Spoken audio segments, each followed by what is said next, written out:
My son died 3 years ago. Every month I scraped together $900 from my pension to support his widow. I thought I was keeping a promise to the dead. I thought I was saving my grandson from poverty.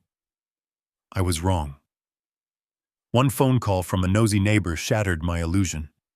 She told me to stop sending the check and look at the security footage she just emailed me. I clicked play. I saw a stranger kicking my son's dog. I saw him driving my son's truck. And I saw my money fueling a life of lies. Before I tell you how I tore their world apart piece by piece, let me know where you are watching from in the comments below.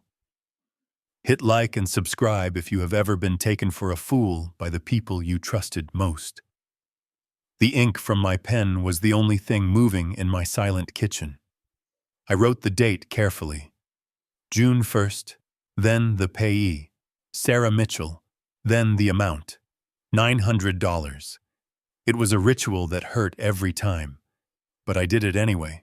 That check represented my groceries for the month. It represented the heating bill I would have to delay paying. It represented the fishing trips I no longer took. But it also represented the only connection I had left to Toby. My son was gone, buried under 6 feet of Michigan soil, but his wife and his son were still here. I tore the check from the book with a sharp rip. The sound echoed in the empty house. Since my wife passed, silence was my roommate. I placed the check in an envelope. I imagined Sarah's face when she received it. She always told me how hard things were. She said she was working double shifts at the diner just to keep the lights on. She said my grandson Leo needed new shoes. She said the roof was leaking. Every time we spoke on the phone, her voice was thin and tired. I believed her. I was Hank Mitchell. I was a man who believed that family takes care of family, no matter the cost. I was a fool. I reached for my coffee mug, but the landline rang. It was a jarring sound that cut through the morning calm. I looked at the caller ID. Mrs. Higgins. She was the neighbor who lived directly across the street from Sarah and Toby's house in Grand Rapids. She was 80 years old, had eyes like a hawk, and had absolutely no filter. I almost let it go to voicemail. I was not in the mood for neighborhood gossip or complaints about the garbage truck schedule. But something made me pick up. "Hank," she said. Her voice was not her usual high-pitched chatter. It was low. Serious. "Hello to you too, Mrs. Higgins," I answered, trying to keep my patience. "Don't send the check, Hank." I froze. My hand tightened around the envelope I had just sealed. "Mrs. Higgins, what are you talking about? You are a good man, Hank. You are a decent man. But you are feeding a wolf thinking it is a stray dog. I have been watching. I have been taking notes. And today I decided I could not watch anymore. I just sent an email to you. It is a video file from my front door security camera. Open it." I frowned. "Mrs. Higgins, if this is about Sarah not mowing the lawn, I really don't care. She is a single mother working 2 jobs. Cut her some slack. She is not working 2 jobs, Hank. Open the video, and then tell me if you still want to send that money." The line went dead. I stood there for a moment, the receiver humming in my ear. A cold knot formed in my stomach. It was the same feeling I had the day the police officer knocked on my door to tell me about the accident at the construction site. It was the instinct that told you your world was about to shift on its axis. I walked to my old desktop computer in the living room. It hummed to life slowly. I logged into my email. There it was, a message from Martha Higgins with a large attachment. I clicked download. The progress bar crawled across the screen. I drummed my fingers on the desk. My heart was beating a rhythm against my ribs that I did not like. Finally, the video player popped up. The timestamp was from yesterday afternoon, around 2 o'clock. The angle was wide. It showed the street, Mrs. Higgins' porch, and directly across the road, my son's house. The house I helped them buy. The house where I painted the nursery blue for Leo. The driveway was empty.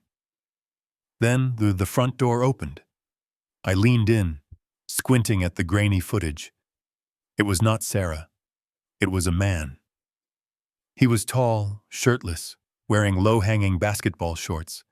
He scratched his stomach and yawned, stepping out onto the porch like he owned the place. I had never seen this man in my life. I felt a spike of confusion. Maybe it was a repairman? Maybe Sarah finally fixed that plumbing issue she cried about last month? Then the dog ran out. Buster. He was Toby's golden retriever, an old dog now, with gray around the muzzle. Buster was the most gentle creature on earth. He trotted up to the man, wagging his tail, looking for a pat on the head. The man did not pat him. He pulled his leg back and kicked Buster hard in the ribs. I gasped aloud in my empty living room. The dog yelped. I could hear it faintly even through the camera's microphone, and scrambled away, cowering under the porch swing. My hands balled into fists. My fingernails dug into my palms. That was Toby's dog. That dog had sat by Toby's coffin during the wake. "Get away from me, you flea bag!" the man shouted. His voice was clear. Then he reached into his pocket and pulled out a set of keys. He walked toward the garage. The garage door rumbled open. My breath caught in my throat. Inside sat the 1975 Chevy Silverado. It was black, polished chrome, pristine. Toby and I had spent 4 years restoring that truck. It was our project. It was the bond between father and son. When Toby died, I signed the title over to Sarah with one condition. I told her to keep it covered. I told her to keep it safe until Leo turned 18. It was his legacy. It was not a car. It was a memory. The stranger walked up to the truck. He opened the door and threw himself into the driver's seat. The engine roared to life. He revved it hard, punishing the vintage engine that Toby had tuned with such care. He backed out of the garage fast, clipping the side of the rose bushes, Sarah's favorite roses. He did not check for traffic. He peeled out of the driveway, tires screeching, leaving black rubber marks on the pavement. The video ended. I sat in the silence. The screen went black. I stared at my own reflection in the monitor. I saw a man with gray hair and deep lines etched around his mouth. But I also saw fire in my eyes. The envelope with the check was still in my hand. I looked at it. $900. For bills, for shoes, for the struggling widow. Lies. All of it was lies. Sarah was not at work. A man was living in my son's house. A man who kicked dogs and drove my dead son's truck like it was a stolen joyride. And Sarah had never mentioned him. Not once. She had taken my money, cried on the phone about being lonely, and used my pension to play house with this lowlife. I did not feel sad. Sadness is for people who have hope. I felt something else. I felt the cold, hard clarity of a man who realizes he has been played. I felt the steel in my spine stiffen. I was a foreman on construction sites for 40 years. I knew how to deal with structural failure. You do not patch it. You tear it down to the foundation. I picked up the envelope. I did not open it. I ripped it in half. Then I ripped those halves. I shredded the check until it was nothing but confetti on my desk. I stood up. My knees popped, but I did not feel the pain. I walked to the hall closet and grabbed my coat. Then I went to the garage. I opened the toolbox. I took out a heavy tire iron. I weighed it in my hand. It was cold and solid. I did not plan to use it, but I was done being the nice, defenseless old man. I was done being the ATM machine. I walked out to my car. Grand Rapids was a 2-hour drive. I would be there by lunch. Mrs. Higgins was right. I had been feeding a wolf. But she forgot one thing. Wolves run when the hunter shows up, and the hunter was coming. I started the engine.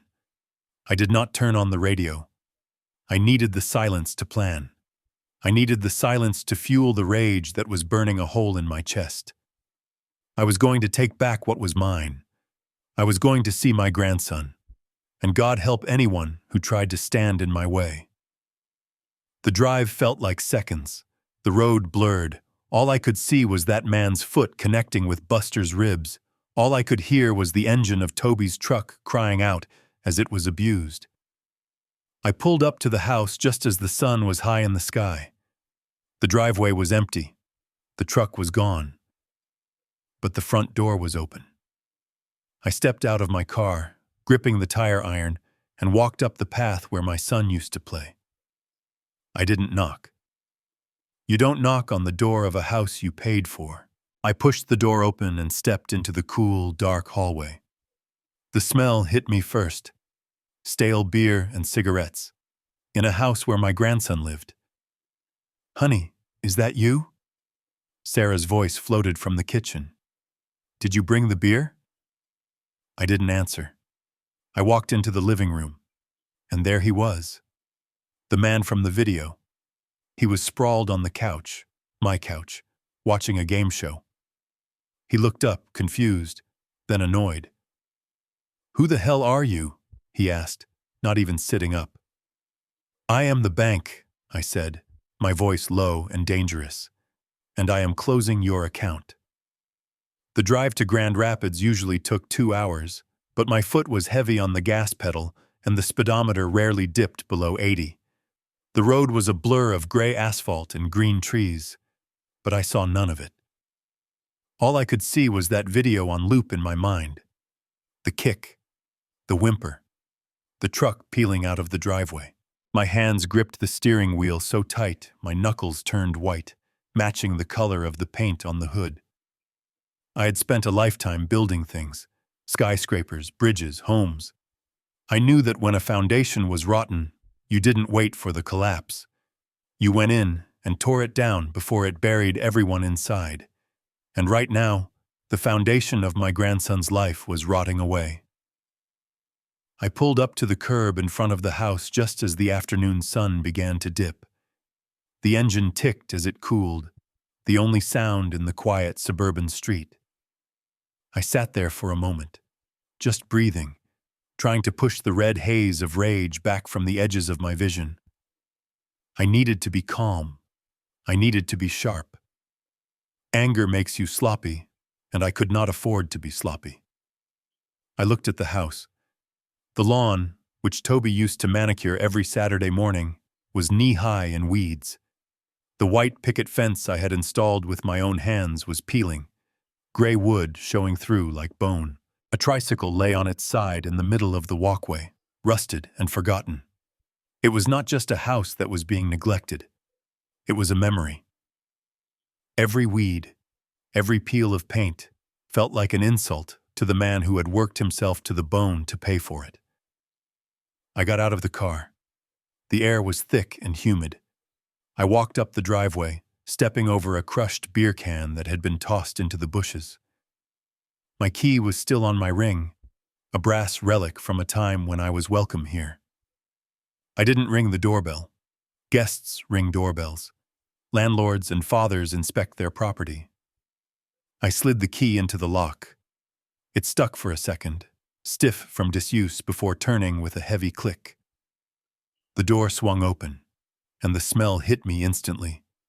It was a stale, sour mix of old frying oil, cigarette smoke, and something damp, like wet laundry left too long in the machine. I stepped onto the entryway rug, which was stained dark with mud. "Hello?"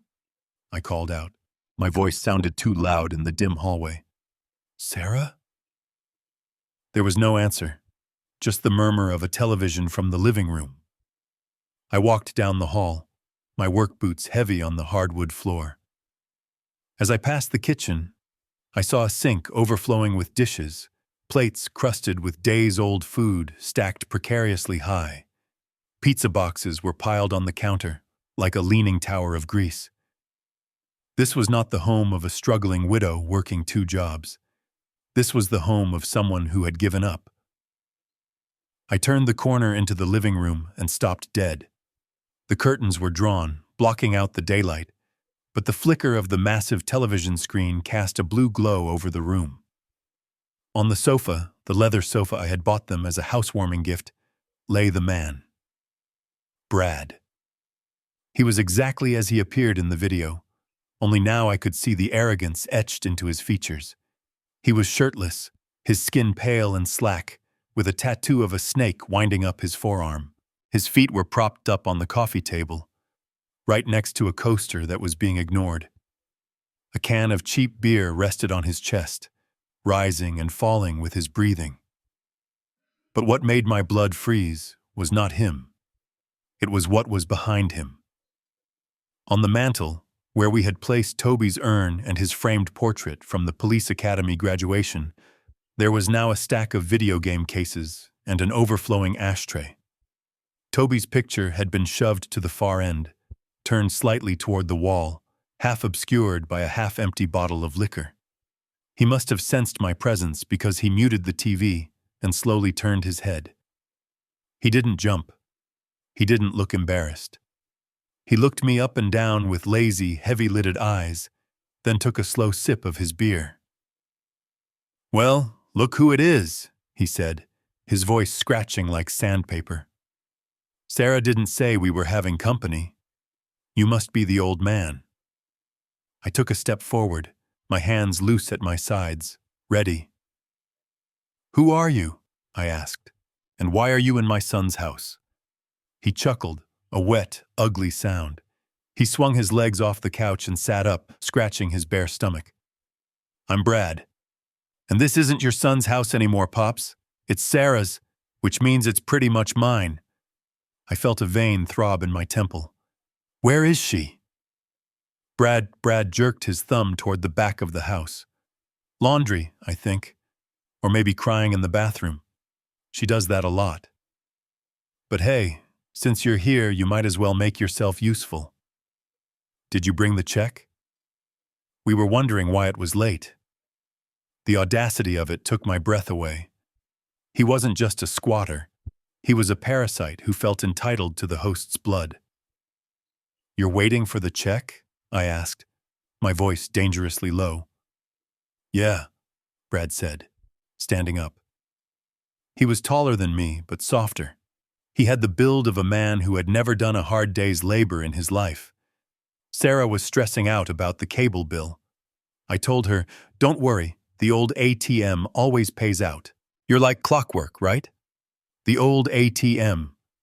That was what I was to them, not a father, not a grandfather, just a machine that spit out cash to fund their sloth. Just then, footsteps hurried down the hall. Sarah burst into the living room, wiping her saggy hands on a dirty apron. Her hair was messy, pulled back in a fraying ponytail, and there were dark circles under her eyes that makeup couldn't hide. She froze when she saw me. Her face went pale, then flushed a deep, shameful red. "Hank," she gasped. I didn't know you were coming." I looked at her. I looked at the woman my son had loved, the woman who had promised to honor his memory. "Sarah," I said, "who is this?" Sarah's eyes darted between me and Brad. She looked terrified, but not of me. She was looking at him, gauging his reaction. He's a friend," she stammered. "He's renting the spare room, to help with the bills." "You know how hard it is, Hank. The roof needed fixing, and the pipes burst last winter." Brad laughed. It was a cruel, barking sound. "Come on, babe. Don't lie to the old man. He knows. Look at him. He knows." He walked over to Sarah and draped his arm around her shoulder. She flinched, just slightly, but I saw it. He pulled her close, staking his claim. "We are more than friends, right, babe? We are soulmates." Sarah looked down at the floor, unable to meet my eyes. "Hank, please," she whispered. Just go. We can talk about this later. I'm not going anywhere, I said. I looked past them, scanning the corners of the room. Where is Leo? Oh, the kid?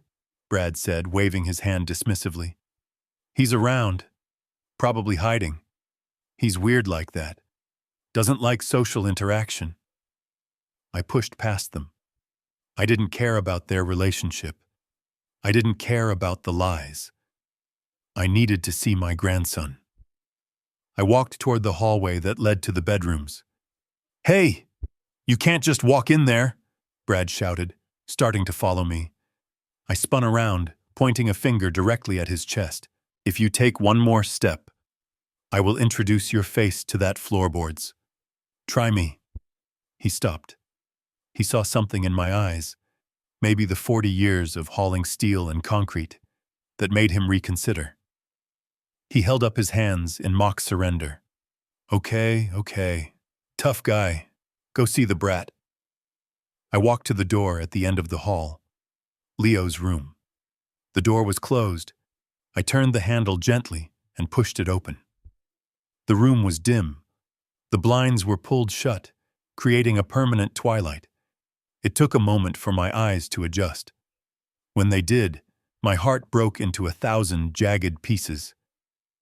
Leo was sitting in the far corner of the room, wedged between the wall and his bed. He was 7 years old, but he looked 5. He was small, pale, and thin. He was wearing a t-shirt that was 2 sizes too big and stained with juice.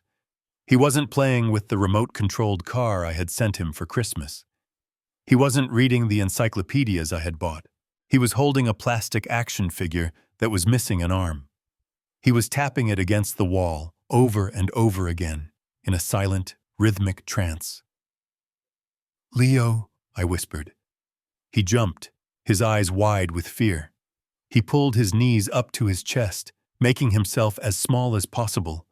When he saw it was me, the fear didn't leave his eyes immediately. It lingered, like a ghost haunting a house. "Grandpa?" he asked, his voice barely a squeak. "Yes, buddy, it's me." I walked over and knelt down in front of him. The floor was sticky. There were empty candy wrappers scattered everywhere. I looked at his arm. There was a bruise, yellow and green, fading on his forearm. "What happened there, Leo?" I asked, reaching out to touch it. He pulled his arm back quickly. "Nothing. I fell. I fell off the swing." I knew that lie. It was the lie abused women and frightened children had been telling for centuries. I looked around the room. The shelves were empty. The books were gone. The expensive Lego sets I had sent? Gone. The computer I bought for his schoolwork? Gone. Then I heard a heavy footstep behind me. I stood up and turned around. Brad was leaning in the doorway watching us. He raised his wrist to check the time, and the light from the hallway caught the glint of gold. A Rolex. It might have been a fake, or maybe he pawned my son's tools to buy a real one. It didn't matter.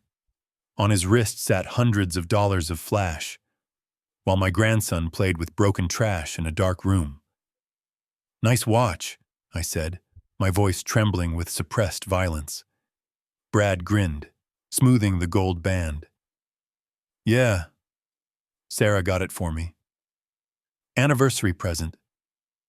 3 months. Pretty sweet, right?" I looked from the gold watch to Leo's bruised arm. I looked at the empty shelves. I looked at the fear in my grandson's eyes. And in that moment, the puzzle pieces slammed together. My $900 hadn't gone to groceries. It hadn't gone to the mortgage. It hadn't gone to Leo. Every cent I had sent, every hour of overtime I had worked in my memories, had gone to this man. It had gone to his beer, his cigarettes, his watch, and his ego. I had been funding the occupation of my own family. I turned back to Leo. I reached into my pocket and pulled out a small, wrapped peppermint candy, the kind I always carried for him. I pressed it into his hand. "I'll be right back, Leo. I said softly. Grandpa has to go take out the trash. I stood up and walked toward the door. Brad didn't move. He stood there, blocking my path, a smirk on his face. He thought he had won. He thought he was the alpha male in the house, the young lion pushing out the old gray wolf. Move, I said. Make me, he replied. I didn't say another word. I didn't have to. The time for words had ended the moment I saw that bruise on Leo's arm. I brushed past him, my shoulder slamming into his, hard enough to knock him off balance. He stumbled back, cursing, but I was already walking down the hall, toward the kitchen, toward Sarah. The sadness was gone. The shock was gone. All that was left was a cold, calculating determination. They wanted a war? They wanted to see what the old ATM could do? Fine. They were about to find out that when you smash an ATM, you don't get money. You get crushed by the steel. I walked into the kitchen where Sarah was nervously lighting a cigarette. She looked up, her hands shaking. Hank, she started. I can explain. Don't, I cut her off. My voice was calm. It was the calm of a judge delivering a death sentence. You don't have to explain anything. I see everything clearly now. I looked around the filthy kitchen. Pack a bag for Leo, I said. What? Sarah dropped her cigarette. I said pack a bag. He's coming with me. You can't do that, Sarah shrieked. He's my son. You can't just take him. Watch me, I said. Brad stormed into the kitchen behind me. Hey, you hear the lady? Get out of my house before I call the cops. Your house?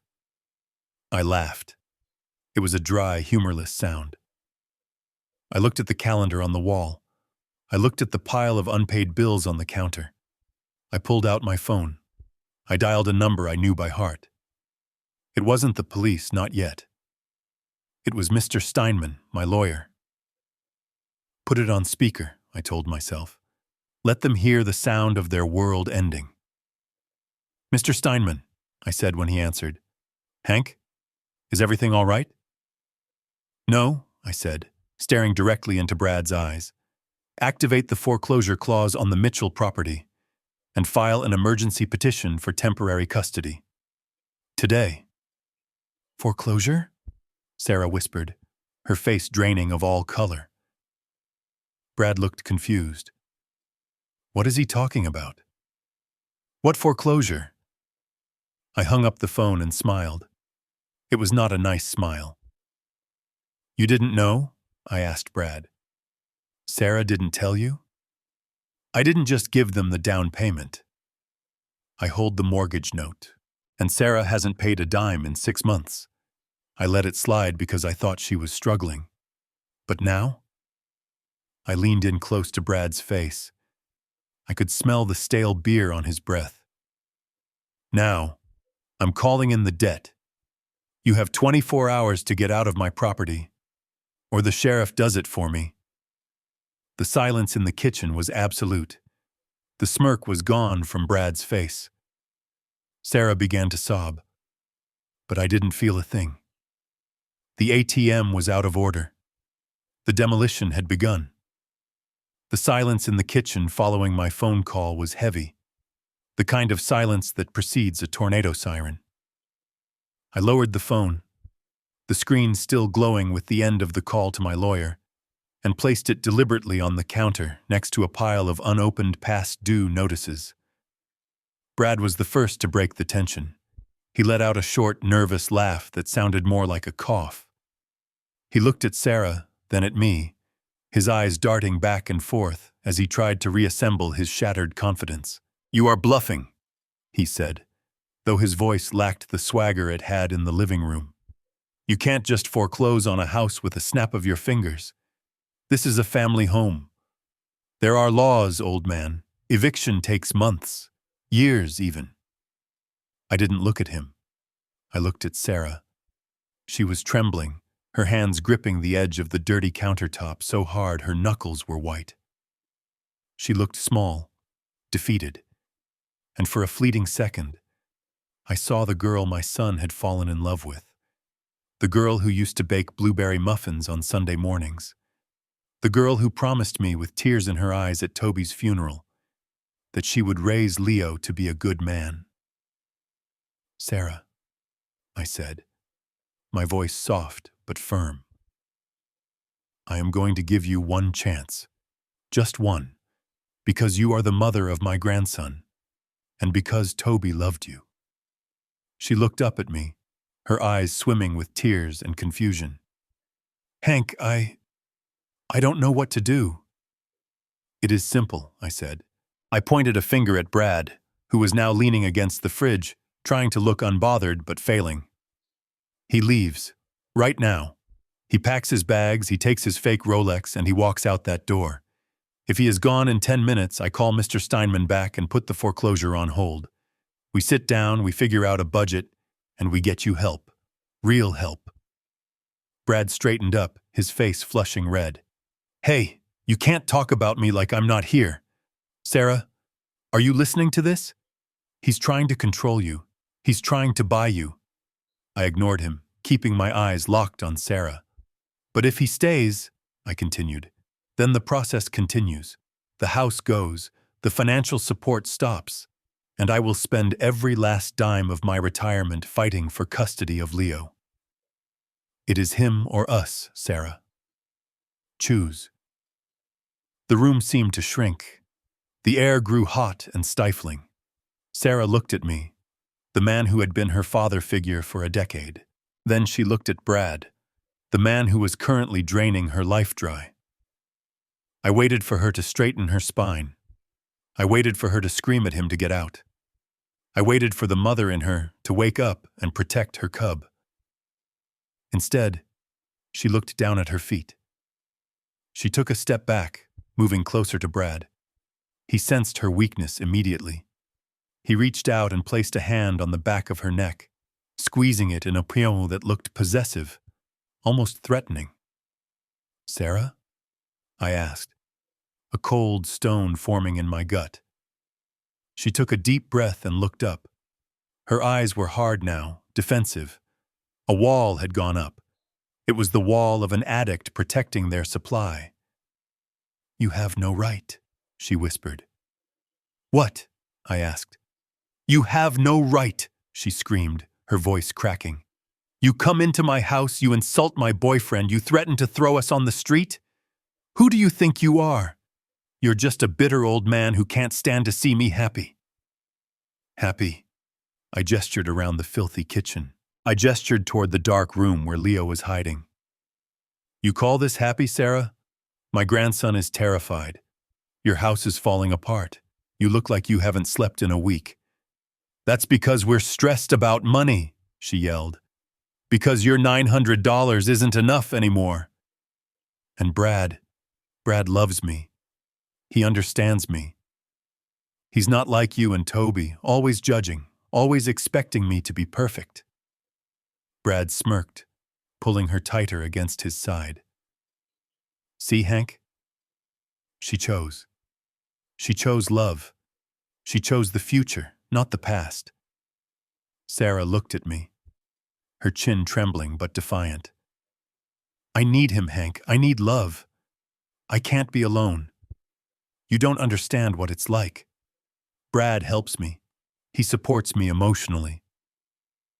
"Emotionally," I repeated, the word tasting like ash in my mouth. "Does emotional support pay the electric bill? Does emotional support fix the roof? Does emotional support justify kicking a dog and terrifying a 7-year-old boy?" "He didn't mean to," she cried, parroting the lies I knew he had fed her 1,000 times. He has a temper, but he's working on it.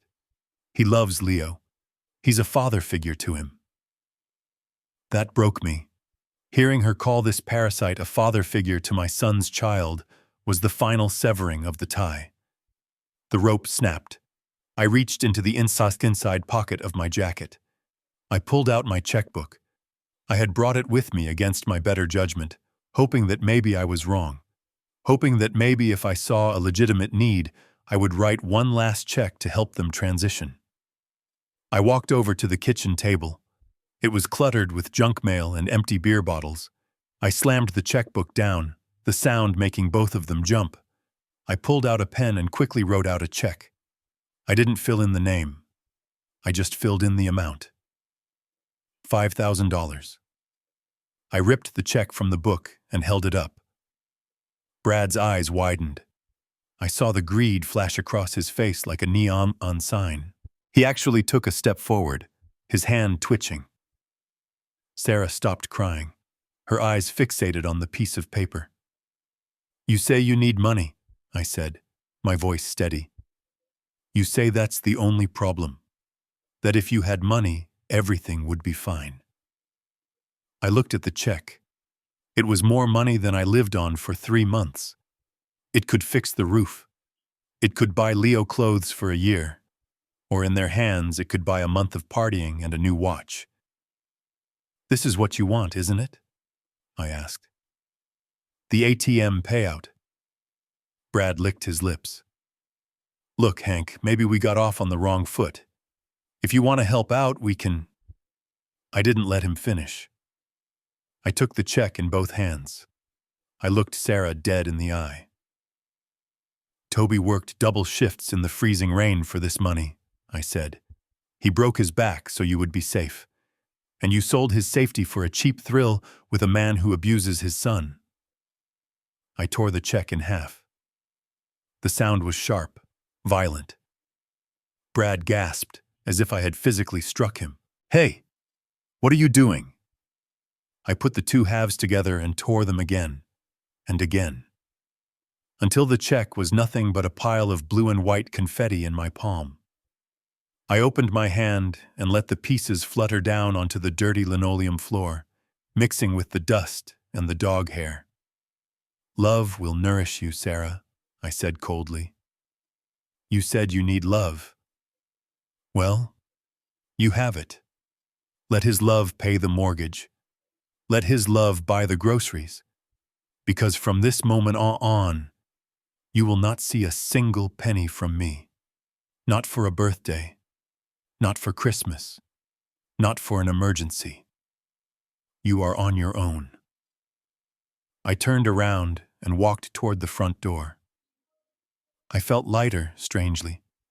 The burden of the last 3 years, the burden of trying to save someone who didn't want to be saved, was gone. "You're making a mistake!" Sarah wailed behind me. "Hank, please! We have nowhere to go!" I didn't stop.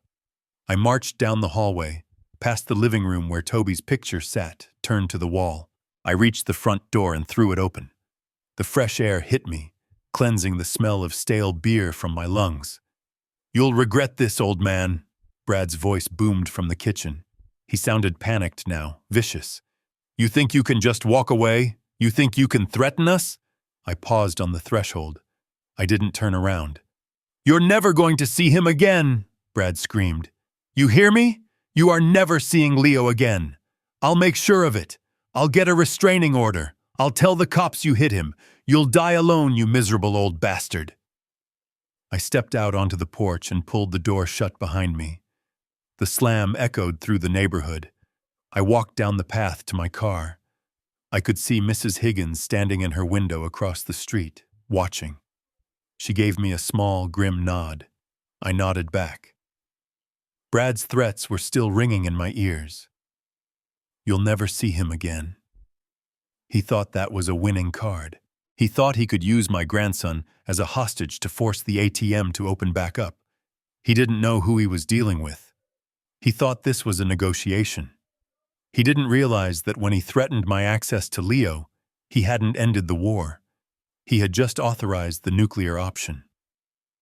I got into my car and started the engine. My hands were steady on the wheel. I didn't look back at the house. I shifted into gear and pulled away from the curb. I took my phone out and dialed Mr. Steinman again. "Do it," I said when he answered. "File the papers." "And Steinman?" Yes, Hank. Hire the private investigator. The expensive one. I want to know everything about Brad. I want to know where he was born, who he owes money to, and what he had for breakfast in 1995. I want enough dirt to bury him. Consider it done, Steinman said. I hung up. The sun was setting, casting long shadows over the road. I was driving home to an empty house, but I wasn't afraid of the silence anymore. The silence was where I did my best work. Brad had fired the first shot, but I was going to fire the last one. And when the smoke cleared, only one of us would be left standing in that house. The calendar on my kitchen wall became the most important tool in my war room. 30 days had passed since I walked out of my son's house. 30 days since I tore that check into confetti. 30 days of absolute radio silence. I had expected the phone to ring within the week. I expected Sarah to call, crying, begging, apologizing, telling me that Brad was gone and she needed help with the electric bill. I was ready to be generous if she showed spine. I was ready to forgive if she showed she was a mother first and a lover second. But the phone did not ring. The silence was not peaceful. It was tactical. It was the silence of an enemy digging trenches, preparing for a long siege. I did not break. I did not drive by the house to check on the lawn. I did not call Mrs. Higgins for updates, though I knew she was watching from her window like a sentinel. I stuck to my routine. I drank my coffee. I went to the hardware store. I fixed the porch steps. But every night, I stared at the empty space on the refrigerator where Leo's latest drawing should have been. The withdrawal of financial support was my weapon, but I was beginning to realize that they had a weapon too, and theirs was much more cruel. Friday afternoon arrived. Fridays were my days. For 3 years, ever since Toby died, I picked Leo up from elementary school at 3 o'clock. We would go to the park or get ice cream, or just sit in my workshop while I taught him the difference between a Phillips head and a flathead screwdriver. It was the highlight of my week. It was the only time I felt the crushing weight of grief lift off my shoulders. I knew Brad had threatened me. I knew he screamed that I would never see Leo again. But I also knew the law. Or at least, I thought I did. I was the grandfather. I had a standing arrangement. And Sarah, for all her weakness, would not be cruel enough to explain to a 7-year-old why Grandpa suddenly vanished. I was wrong. I pulled my truck into the school parking lot at 2:50. The line of cars was long, parents waiting for the bell. I parked in my usual spot near the oak tree and walked toward the chain-link fence that surrounded the playground. The bell rang, a shrill sound that usually brought a smile to my face because it meant the stampede was coming. The doors burst open. A flood of children in bright colors poured out, screaming and laughing.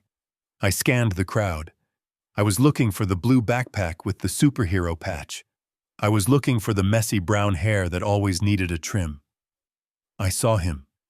He was walking slowly, trailing behind the other kids. He was not running. He was not laughing.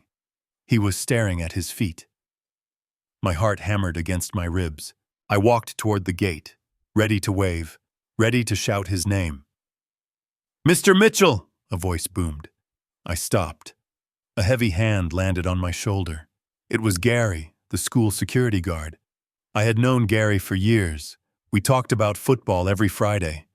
We traded stories about our bad knees. But today, Gary was not smiling. He was not looking at me like a friend. He was looking at me like I was a threat. "Gary," I said, forcing a smile. "Good to see you. Just here for the kid." "You can't go in there, Hank," Gary said. His voice was low, apologetic, but firm. "What are you talking about?" I asked. "It is Friday. I always pick up Leo on Fridays." "Not anymore," Gary sighed. He pulled a clipboard from under his arm. He flipped a page and pointed to a highlighted line. "Sarah came in yesterday morning. She filed a new authorization form. She removed your name, Hank. You are not on the approved pickup list. In fact, she put a specific note here. Do not release child to Henry Mitchell under any circumstances. The words hit me harder than a physical blow. Removed. Banned. I looked at the paper. I recognized Sarah's handwriting. It was shaky, jagged. I could almost see Brad standing over her shoulder, dictating the words, guiding her hand with his venom. Gary, I said, my voice shaking with suppressed rage.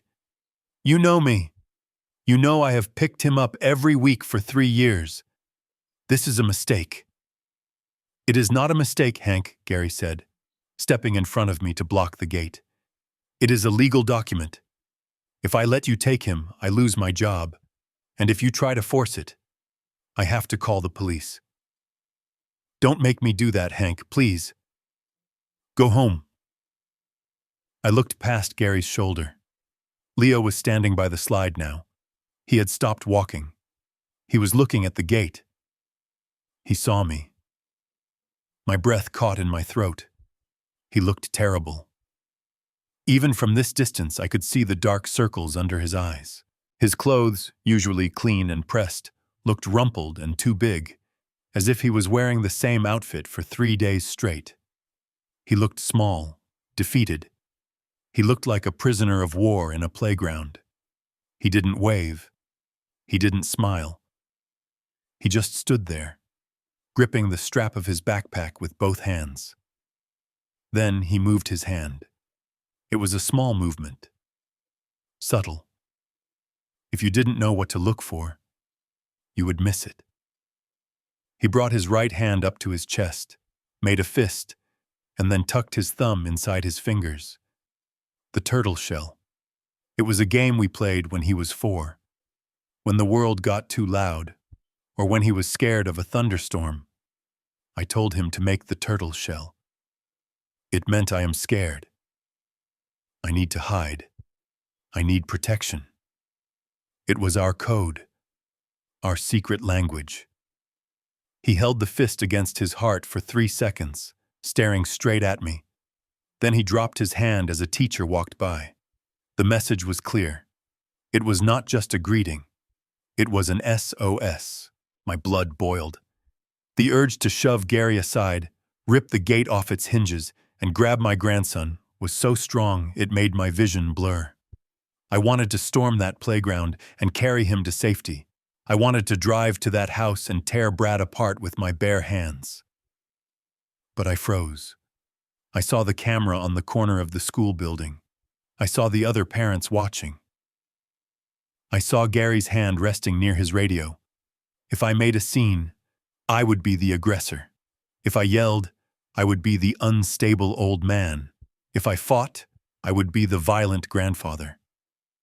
That was exactly what Brad wanted. He was baiting me. He wanted me to explode so he could get that restraining order he threatened. He wanted legal proof that I was dangerous. I took a deep breath. It tasted like metal and exhaust fumes. I forced my hands to unclench. I looked at Leo one last time. I nodded, just once. A slow, deliberate nod. I see you. I hear you. I am coming. I turned my back on the gate. I'm leaving, Gary, I said, my voice cold as ice. I walked back to my truck. My legs felt heavy, like I was walking through wet concrete. Every step away from that boy felt like a betrayal, but I knew that running back would be a suicide mission. I got into the truck and slammed the door. I didn't go home. I didn't go to the bar to drown the pain. I put the truck in gear and drove toward downtown. I drove straight to the Glass and Steel building on 4th Street, the law firm of Steinman and Associates. I didn't have an appointment. I didn't care. I walked past the receptionist who tried to tell me Mr. Steinman was in a meeting. I walked straight to his corner office and pushed the heavy oak door open. Steinman was sitting behind his massive desk, reviewing a stack of documents. He looked up, startled, his glasses slipping down his nose. "Hank?" he said. What are you doing here? I thought we were waiting for the foreclosure notice to mature. I walked up to his desk and placed my hands flat on the polished wood. I leaned in. Change of plans, I said. Steinman took off his glasses and rubbed his eyes. Hank, you can't just storm in here. The law takes time. Eviction takes time. You have to be patient. I'm done being patient, I said, and I am done with the eviction strategy. Steinman frowned. What do you mean? You want to drop the lawsuit? You want to give them the house? No, I said. Keep the foreclosure. Burn the house down for all I care. But that is just the opening act. I want to file a new suit. Today. Steinman leaned back in his chair, studying my face. He saw the vein throbbing in my forehead. He saw the look in my eyes that said I had nothing left to lose. What kind of suit, Hank? Custody, I said. The word hung in the air, heavy and absolute. Steinman sighed. He shook his head slowly. Hank, listen to me. I am your lawyer, but I am also your friend. Custody is a nightmare. You are the grandfather. The courts favor the mother. Always. Unless she is a drug addict or in prison, the biological mother holds all the cards. You are 67 years old. A judge will look at you and see a retiree. They will look at Sarah and see a grieving young widow trying her best. You will spend $50,000 and 2 years of your life, and you will likely lose. I listened to him. I heard the logic. I heard the statistics. And I didn't care. I saw him, Arthur, I said, using his first name. I saw him today through a chain-link fence. He looks like a ghost. He gave me the signal. The signal? The one he uses when he's terrified, I said. He is thin. He is dirty. And he is scared. This isn't about money anymore. This isn't about teaching Sarah a lesson. This is a rescue mission. I pulled out my wallet. I took out my credit card, the one with the high limit I saved for medical emergencies. I slammed it down on top of his legal pad. I don't care what it costs, I said. I don't care if I have to sell my truck. I don't care if I have to mortgage my own house. I am going to take that boy away from them. Steinman looked at the card. He looked at me. He saw that there was no talking me out of this. He saw that the man standing in front of him was not a client asking for advice, but a soldier asking for ammunition. He slowly picked up the card. He opened his drawer and pulled out a fresh legal pad. He clicked his pen. Okay, Hank, he said. If we are going to do this, we need more than a signal. We need proof. We need dirt. We need to prove that Sarah is unfit and that Brad is a danger. The foreclosure is good leverage, but it's not enough. We need to go nuclear. I sat down in the leather chair opposite him. I leaned forward. I hired the private investigator you mentioned, I said. What did he find? Steinman opened a folder on his laptop. He scrolled for a moment, his face grim. He found plenty, Steinman said. But there is something else, something we didn't look for but stumbled upon. What? I asked. Steinman turned the laptop screen toward me. Brad isn't just a deadbeat, Hank. He has a record in Ohio. Domestic assault. 2 counts. And there is a restraining order from an ex-girlfriend 3 years ago. I stared at the screen. The mugshot of Brad stared back at me. He looked younger, but the sneer was the same. And Sarah? I asked. Steinman hesitated. The investigator found charges on her credit card. The one you have been paying off? Yeah? Online gambling sites, Steinman said. And liquor stores. Consistent charges. Almost daily. I sat back. The pieces were falling into place. The neglect. The desperation for money. The abuse. It's not enough, I said. A judge might say that's just bad lifestyle choices. We need a smoking gun. We need to prove he is hurting Leo. Steinman nodded. That is the hard part. Unless we catch him in the act. I remembered the camera, the baby monitor, the Lego spaceship sitting on the shelf in Leo's room. The one I saw through the open door when I was there. The one Brad didn't know about. I might have a way, I said, a cold realization dawning on me. Steinman looked at me. Hank, whatever you are thinking, if it is illegal, don't tell me. It's not illegal, I said, standing up. It's a gift.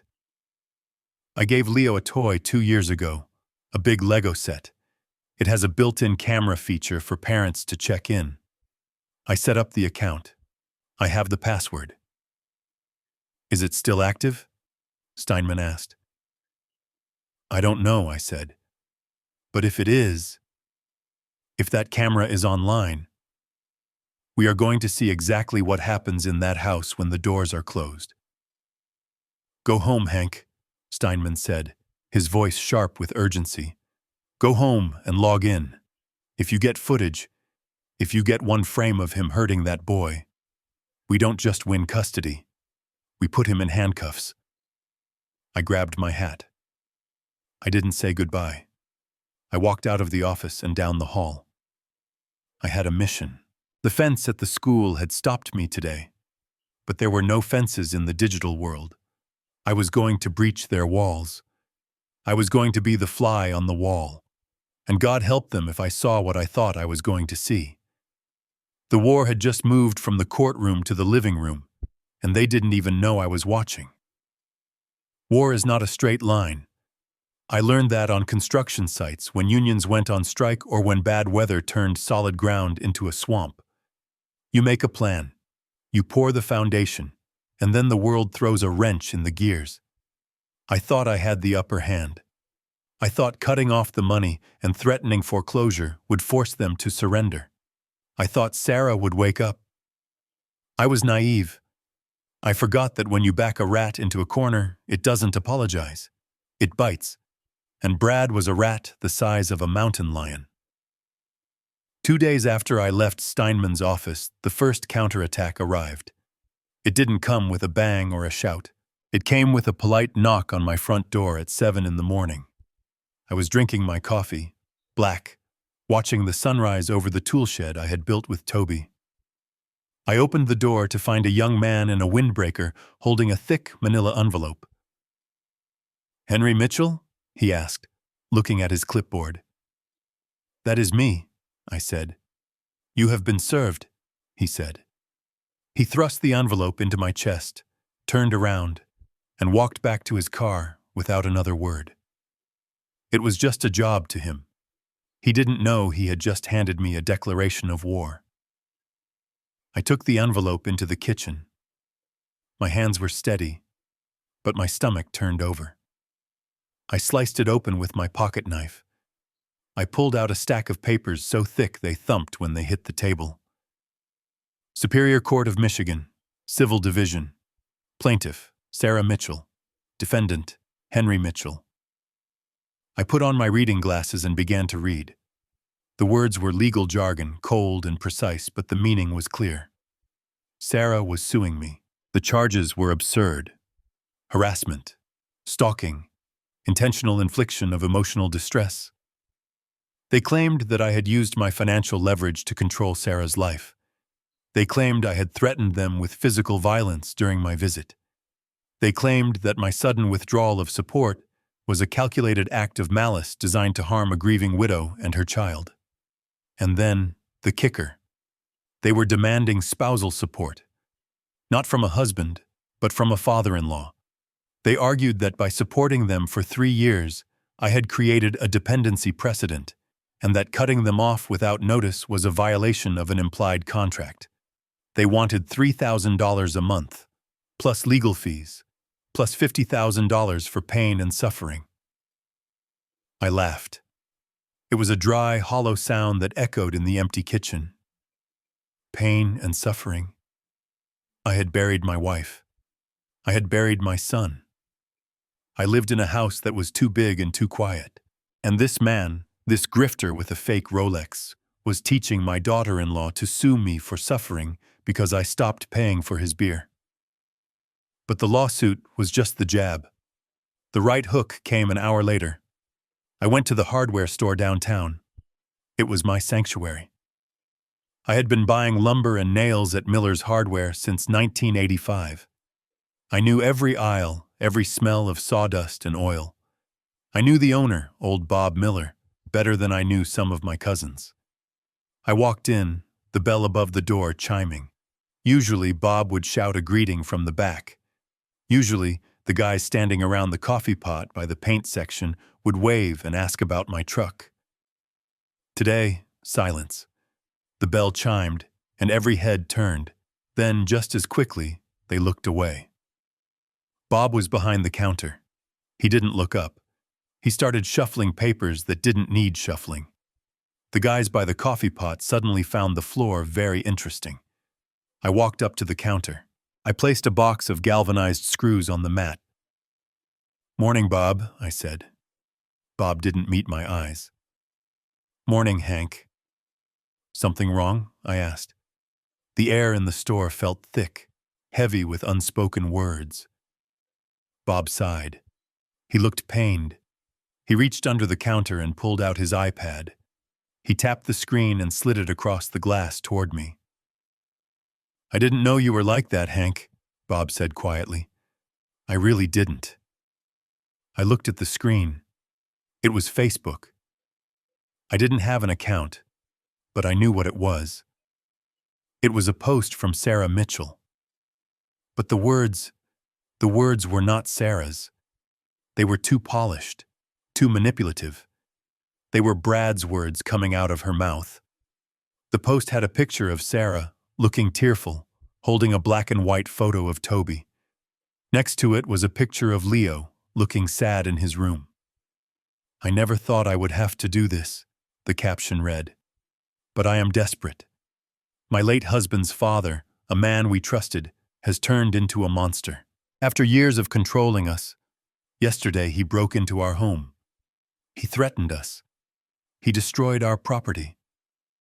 And in a fit of rage, he cut off all financial support for his own grandson just because I tried to move on and find happiness. We have no food in the fridge. We are facing eviction next week. Please, if you have a heart, help us fight this tyrant. We just want to survive." Below the text was a link to a GoFundMe page titled, "Help Sarah and Leo Escape Abuse." It had been up for 12 hours. It already had $2,000 in donations. But it was the comments that made my blood run cold. Hundreds of them. Strangers from all over the town. People I had built houses for. People I had shared beers with. Disgusting old man. Someone should teach him a lesson. Call the police on him. This is why you can't trust anyone over 60. They go senile and mean. I felt a wave of nausea. I had spent 67 years building a reputation. I was the man you called when your basement flooded at midnight. I was the man who plowed the church parking lot for free when it snowed. And in one night, with one click, a stranger with a smartphone had turned me into a villain. I pushed the iPad back to Bob. My hand was trembling, not from fear, but from a rage so hot it felt like it could melt the glass counter. "You believe this, Bob?" I asked. "You believe I would let my grandson starve?" Bob looked uncomfortable. "I don't know what to believe, Hank. Sarah is a sweet girl, and that photo of the kid, it looks bad. Maybe you should just pay them. Keep the peace, that was what everyone wanted. Just pay the extortionist. Just feed the alligator so it eats you last." I left the screws on the counter. I didn't say another word. I walked out of the store. I could feel their eyes boring into my back. I could feel the whispers starting up again before the door even closed. I got into my truck. My phone buzzed. It was a text from a number I didn't know.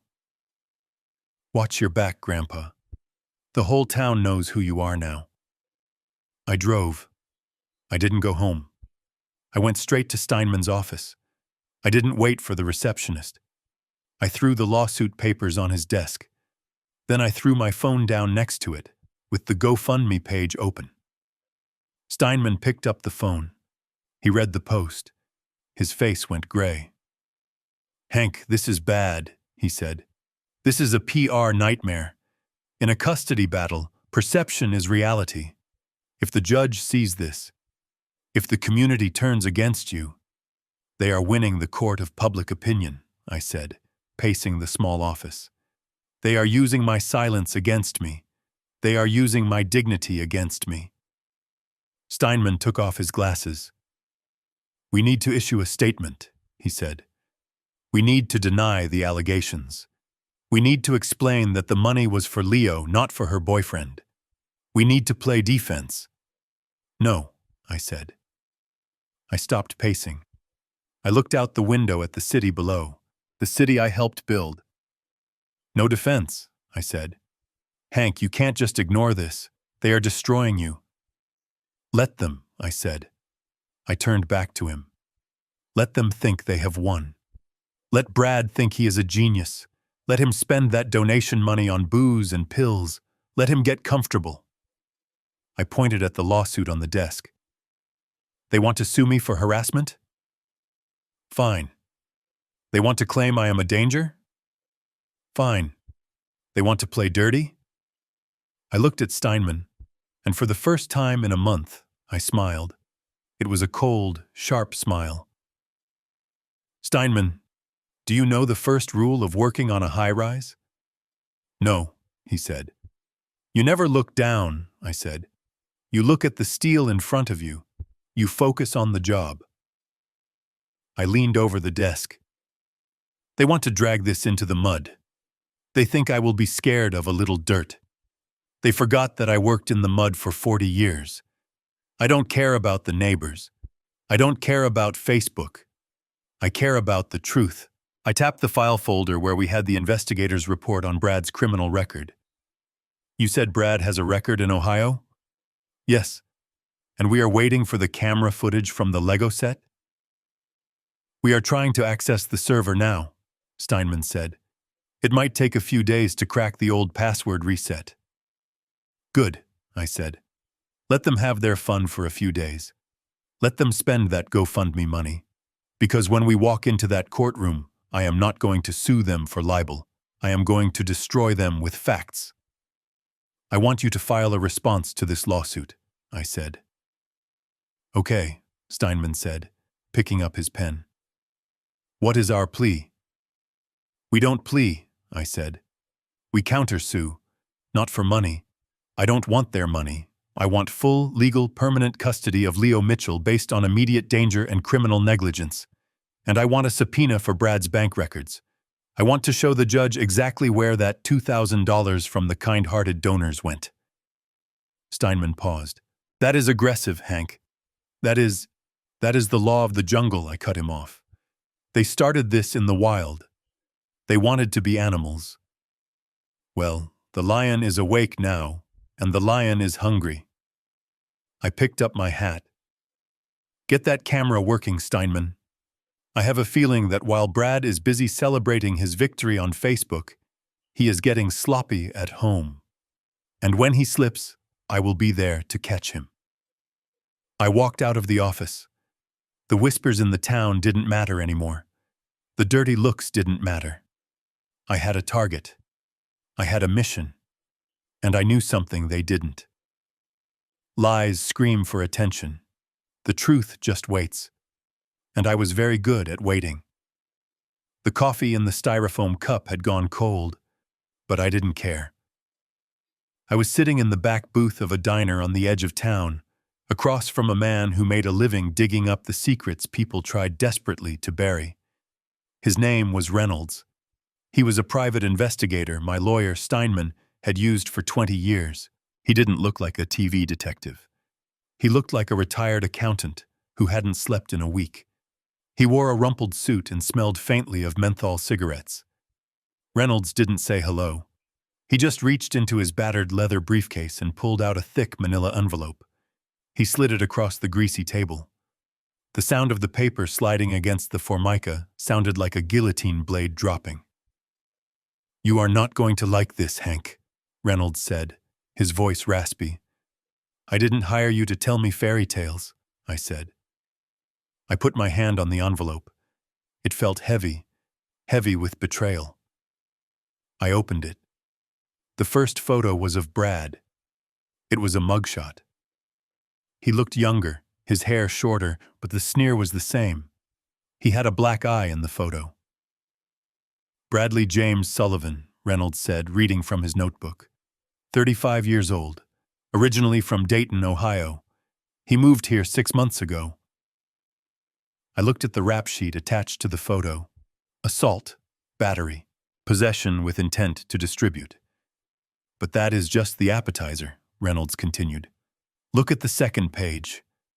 I flipped the page. It was a police report from 3 years ago. Domestic violence. The victim was a woman named Jessica. He had broken her jaw because she didn't give him money for a parlay bet on a football game. "He has a pattern, Hank," Reynolds said. "He finds vulnerable women, single mothers, widows, women with low self-esteem and a little bit of assets. He moves in. He isolates them from their families. He takes control of their finances. And when the money runs out, or when they try to stand up to him, he gets violent." My hand tightened on the photo until it crumpled. Sarah was not just dating a loser. She was dating a predator, a wolf who specialized in eating sheep like her. "Is he violent with kids?" I asked, the question sticking in my throat. Reynolds sighed. There were no charges involving children in Ohio. But the ex-girlfriend, Jessica, she had a 5-year-old son. She told police that Brad used to lock the boy in the closet when he cried. The image of Leo hiding in his room, making the turtle shell sign, flashed in my mind. I felt a cold sweat break out on my back. "There is more," Reynolds said. He pulled out another stack of papers. These were bank statements, not Sarah's, Brad's. "I managed to get these through let's call it a creative channel," Reynolds said with a humorless smile. "Look at the transactions." I scanned the columns. Bet MGM, DraftKings, PokerStars, thousands of dollars. In one night, he had lost $4,000 on online blackjack. "Where's he getting this money?" I asked. "Brad doesn't have a job." Reynolds pointed to the deposit column. "Transfers. From Sarah Mitchell." I saw the dates. They matched the dates I sent my checks. Every time I sent $900 to feed my grandson, it was transferred to this animal's account within hours. I had been funding his gambling addiction while my grandson wore shoes with holes in them. "But that is not the worst part," Reynolds said. He leaned in, lowering his voice. "The gambling debts are huge, Hank. He owes money to some bad people. Not banks. Loan sharks. The kind of people who break legs. He is desperate. And desperate men do desperate things." He pulled out a sheaf of receipts. Pawn shop receipts. I looked at them. Gold wedding band. Engraved. My heart stopped. That was Toby's ring. Sarah had promised to keep it for Leo. Sony 65-inch TV. DeWalt power drill set. Gibson acoustic guitar. Toby's guitar. The one he played for Leo when he was a baby. The one he taught me to play country roads on. "He is selling everything," I whispered. "He is stripping the house." "He is stripping her life," Reynolds corrected. "But Hank, you need to see the last document. This is the one that is going to hurt." He slid a single sheet of paper across the table. It was a document from the county recorder's office. It was a title search on the house. The house I bought. The house I built the deck for. I looked at the lines of text. Lien holder. First National Bank. Second. Lien holder. Quick Cash Mortgage, LLC. What is this? I asked. I hold the mortgage. There shouldn't be a bank involved. Reynolds shook his head. Look at the date. 6 months ago. Sarah took out a second mortgage, a high-interest predatory loan against the equity of the house. How? I demanded. She can't do that without my permission. I am the primary lien holder. Reynolds pointed to a signature at the bottom of a subordinate agreement. Henry Mitchell. I stared at the signature. It looked like mine, but it wasn't mine. The loop on the H was too wide. The slant was wrong. She forged my signature, I said. My voice was dangerously calm. She forged a subordination agreement, Reynolds explained. Basically, she told the bank that you agreed to let them be the first in line to get paid if the house was sold. She tricked the bank, or maybe she knew a notary who looked the other way. She pulled out $80,000 of equity, Hank. $80,000, I repeated. Where is it? Gone, Reynolds said. Brad's gambling debts, his car, that fake Rolex. It is all gone. And here is the kicker. He pointed to the red stamp at the top of the page. Notice of default. She hasn't paid the new mortgage in 3 months, Reynolds said. The bank is moving to foreclose. Not you, Hank. The bank. They are going to seize the house. They are going to auction it off on the courthouse steps next Tuesday. Next Tuesday. I slammed my fist on the table. The coffee cup jumped, spilling brown liquid onto the white paper. I sat back, feeling like I had been punched in the gut. The house. It wasn't just wood and brick. It was the place where Toby took his last breath before going to the hospital. It was the place where Leo took his first steps. I had bought that house so my family would always have a roof over their heads.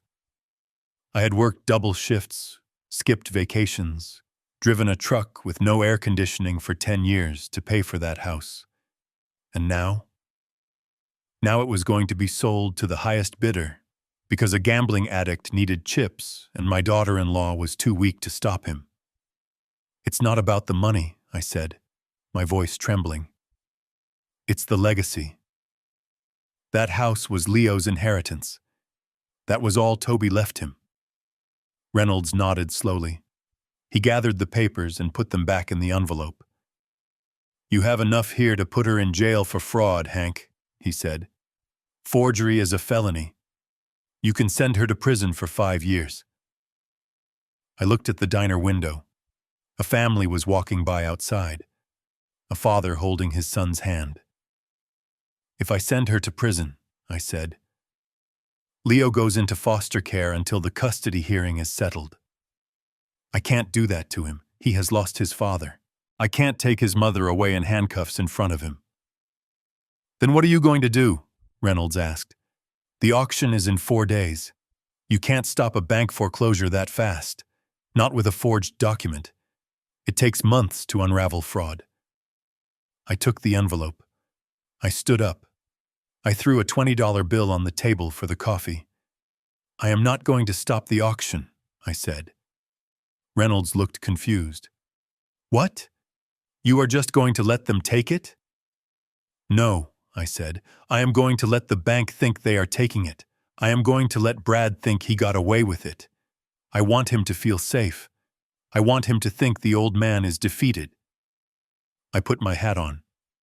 But I need you to do one more thing for me, Reynolds. Name it. I need you to find out which auction house is handling the sale. And I need you to get me a seat in the front row. You are going to buy it back? Reynolds asked. Hank, that will cost you everything. Your retirement, your savings. I looked at the investigator. He saw a tired old man in a cheap suit. He didn't see the father who had buried a son. He didn't understand that money was just paper, but a promise to the dead was written in stone. It's only money, Reynolds, I said. I can make more money, but I can't make another childhood for Leo. I walked out of the diner. The sun was shining, but my world was dark. Sarah had committed a crime. She had stolen from me. She had stolen from her own son. She had chosen a monster over her family. The pain was a physical weight in my chest. It was a grief sharper than the day Toby died, because this wasn't an accident. This was a choice. She had chosen to burn our memories to keep Brad warm. I got into my truck and threw the envelope on the passenger seat. I looked at the mugshot of Brad one last time. "Enjoy your winnings, Brad," I muttered. "Because the house always wins, and this time I am the house." I started the engine. I had 4 days to liquidate my assets, 4 days to cash out my 401k, 4 days to prepare for the most expensive purchase of my life. But I wasn't just buying a house. I was buying the evidence. When I walked into that courtroom, I wouldn't just be the grandfather. I would be the landlord, the victim of fraud, and the savior, all rolled into one. I drove toward the bank. My hands were steady. The time for sadness was over. It was time for business. And business was about to get very ugly for Mr. Bradley Sullivan. The drive back from the diner felt longer than usual. The investigator's report was burning a hole in the passenger seat, but it was the hopelessness that weighed down the truck. I had the financial records. I knew Brad was a crook. I knew Sarah was a fraud. But none of that proved my grandson was in immediate physical danger. The law is a cold machine. It deals in facts, not feelings. To a judge, a gambling addiction is a bad habit, not a reason to strip a mother of her child. I needed a smoking gun, and all I had was a pile of receipts. I pulled into my driveway and walked into my empty house. I went straight to the room I kept for Leo. It was a museum of a happier time. There were the fishing rods we used last summer. There was the height chart pencil marked on the doorframe. And in the corner, there was a plastic bin full of Lego bricks. I stared at the bin. My mind drifted back 2 years. It was Leo's 5th birthday. I had wanted to give him something spectacular, something that would make his eyes go wide. I bought him the Galactic Explorer set. It was massive, 3,000 pieces. It took us a week to build. It was so big that Sarah had complained it took up the entire window seat in Leo's bedroom. The window seat. Something clicked in my brain. A memory, sharp and sudden as a lightning strike. I remembered the day we finished building it. Leo had been going through a phase of night terrors. He was afraid of the dark. He was afraid of monsters under the bed. Sarah was exhausted, sleeping through his cries. So, being the grandfather who couldn't stand to see him scared, I had improvised. I had bought a high-end baby monitor, not the cheap plastic ones. This was a security-grade camera, the kind that connects to the cloud. I had hidden it inside the cockpit of the Lego spaceship. I drilled a tiny hole for the lens. And because I didn't want Sarah to worry about changing batteries, I had rigged a small solar panel from a garden light to the top of the spaceship's wing, facing the window. It was a seamless modification. To anyone else, it looked like part of the toy. To me, it was a way to check on him if he got sick. I had never used it. I respected their privacy. I respected boundaries. But boundaries don't exist in war. I ran to my study. My heart was hammering against my ribs like a trapped bird. I sat down at my computer. My hands were shaking so bad I could barely type. I tried to remember the website. securehome.com. Yes, that was it. I typed it in. The login screen appeared. Username, Hank the Tank 1958. I remembered that. Password. My mind went blank. What was the password? I tried Leo Mitchell. Incorrect. I tried Blueberry Muffin. Incorrect. Come on, Hank, think. I closed my eyes. I pictured the day I set it up. I was sitting at this very desk. Leo was on my lap. He was laughing. "Grandpa, put the name of the boat," he had said. The boat. The fishing boat I sold when Toby died. The Sarah Jane. I typed in Sarah Jane 75. The screen loaded, a spinning wheel, round and round. I held my breath. It had been 2 years. The account might be deactivated. The Wi-Fi password at their house might have changed. Sarah might have thrown the Lego set in the trash. Brad might have pawned it. Connecting to device Galactic Explorer. "Please," I whispered to the empty room, "please let it be there." Status, online. Battery, 98%, solar charging. I let out a gasp that was half sob, half laugh. It was there. It was alive. The sun hitting that south-facing window had kept the little guardian awake for 2 years, waiting for its moment. I clicked View Live Feed. The screen flickered, pixelated, and then snapped into focus. I was looking at Leo's room. The angle was low, shooting from the window seat. The room was a disaster.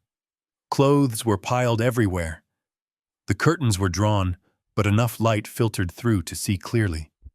The bed was unmade, and there, sitting on the floor, was Leo. He was alone. He was holding a piece of bread. Just plain bread. He was eating it slowly, staring at the wall. He looked so small, so lonely. I reached out and touched the screen, wishing I could pull him through the monitor. Then, the door opened. Brad walked in. I recoiled. Seeing him in my house, on my screen, felt like a violation. He was wearing a tank top. He looked agitated. He was pacing back and forth. He stopped in front of Leo. "Did you eat it?" Brad asked. Leo nodded, not looking up. "Not good," Brad said. "You are lucky I let you eat." "Food costs money, Leo. And your grandpa stopped sending money. You know that, right?" Leo shrank back against the bed frame. "Grandpa loves me," he whispered. Brad laughed. It was a cruel, sharp sound. "No, he doesn't. If he loved you, he would pay. He hates us, Leo. He wants you to starve. That is why I have to sell your things. To buy food." "Liar," I hissed at the screen. "You liar." Brad crouched down. His face was inches from Leo's. "Listen to me," he said, his voice dropping to a sinister whisper. "Tomorrow, some people might come to talk to you. Police, social workers." Leo's eyes went wide. "If they ask you about me," Brad said, grabbing Leo's shoulder, "if they ask if I am nice to you, what do you say?" I say you are nice," Leo stammered. "And if they ask about the bruises?" Brad squeezed the shoulder. "What do you say?" "I fell," Leo said, tears welling up in his eyes. "I fell off the swing." Brad smiled. A cold, reptilian smile. "Good boy. Because if you tell them anything else, if you tell them I hit you, do you know what will happen?" Leo shook his head. "They will take your mommy away," Brad said. "They will put her in a cage, and you will go to an orphanage with strangers. You will never see mommy again. Is that what you want?" "No!" Leo cried out. "No, please!" "Then keep your mouth shut," Brad hissed. He stood up and patted Leo's head hard, like he was petting a dog he didn't like. I sat there, frozen. My blood had turned to ice. This wasn't just abuse. This was torture. He was holding a 7-year-old boy hostage with his own love for his mother. I moved the mouse to the record button. It was already recording. It had been recording on motion detection for months. I clicked on the library tab. I needed more. I needed to see what happened when the lights went down. I scrolled back to the previous night. Timestamp: 11:42 p.m. The room was dark, lit only by the hallway light spilling in. Sarah walked in. She was wearing her waitress uniform. She looked exhausted. Brad followed her in. He was swaying. Drunk. "I need the card, Sarah," he slurred. "I don't have it, Brad," she whispered, glancing at the sleeping lump in the bed that was Leo. Hank canceled the authorized user. "It's declined." Brad grabbed her arm. "You're lying. You are holding out on me. You have cash tips. Give them to me." "Brad, please," Sarah begged. "That is for groceries. We have no milk." "I don't care about milk," Brad shouted. He shoved her. Sarah stumbled back, hitting the dresser. The noise was loud. Leo sat up in bed, rubbing his eyes. "Mommy?" he asked. "Shut up!" Brad yelled at the boy. "Go back to sleep." Sarah stepped between Brad and the bed. "Don't yell at him." "Brad, you're scaring him." Brad's hand moved so fast the camera barely caught it. A backhand slap. It connected with Sarah's face with a sickening crack. She fell to the floor, holding her cheek. Leo started to scream. Brad pointed a finger at Sarah. "You get me money by tomorrow. I don't care how you do it. Steal it. Beg for it. Or I will sell this kid's bike next." He turned and kicked the Lego spaceship on his way out. The camera shook violently, the image blurring for a second before stabilizing. The video ended with Sarah sobbing on the floor, crawling over to hug Leo, who was shaking in his bed. I sat back in my chair. I was trembling. But it wasn't fear anymore. It was the adrenaline of a soldier who has just been handed the coordinates of the enemy base. I had it. I had the smoking gun. I had the confession. I had the assault. I had the psychological torture. I didn't just have grounds for custody. I had grounds for a felony indictment. I grabbed my external hard drive. I plugged it in. I started downloading everything, every clip, every second of footage from the last month. I watched the progress bar. Downloading, 10%, 20%. I picked up my phone. I dialed Steinman. It was late. He picked up on the third ring, sounding groggy. "Hank? It's midnight." "What is it?" "Don't sleep, Steinman," I said. My voice was calm, unnaturally calm. "What happened?" "I'm sending you a link," I said. "I want you to forward it to the district attorney and to the chief of police." "Hank, what did you find?" "Everything," I said. "I found the truth." I watched the download finish. "Download complete." I pulled the hard drive out. I held it in my hand. It was small, cold, metal, but it weighed more than the entire house. "Steinman," I said into the phone, "get the paperwork ready. We aren't waiting for the foreclosure. We aren't waiting for the auction." "What are we doing?" "We are going hunting," I said. I hung up the phone. I looked at the screen one last time. Leo was asleep now, curled into a tight ball. "Sleep tight, little man," I whispered. "The cavalry is coming. And this time, we are bringing the heavy artillery." I stood up. I walked to the kitchen and poured the rest of the cold coffee down the sink. I didn't need caffeine. The rage was fuel enough. I had 4 days until the auction, but Brad wouldn't last 4 days. He wouldn't last 24 hours. I went to the closet and pulled out my suit. The dark one. The one I wore to funerals. Because tomorrow, I was going to attend the funeral of Brad Sullivan's freedom. And I wanted to look my best when I shoveled the dirt on his grave. The conference room in Steinman's office was cold, sterilized by air conditioning and the scent of lemon polish. I sat at the head of the mahogany table, my hands folded on top of the legal pad. Underneath that pad sat the external hard drive containing the footage from the Lego spaceship. It was burning a hole in the table, demanding to be played. But I had to wait. The video proved abuse, but it didn't prove intent. To bury Brad Sullivan so deep he would never see sunlight again. I needed one more thing. I needed to prove that my grandson was nothing more to him than a bargaining chip. I needed to prove he was selling a human being. Steinman sat to my right. He was sweating. He kept checking his watch, adjusting his tie. He wasn't built for this kind of poker. He was a contract lawyer, not a shark. But today, he didn't need to be a shark. I was the shark. He was just the water I swam in. The door opened 10 minutes late. Brad walked in first. He was wearing a new leather jacket that squeaked when he moved, and he smelled like cheap cologne and arrogance. He didn't look like a man facing foreclosure.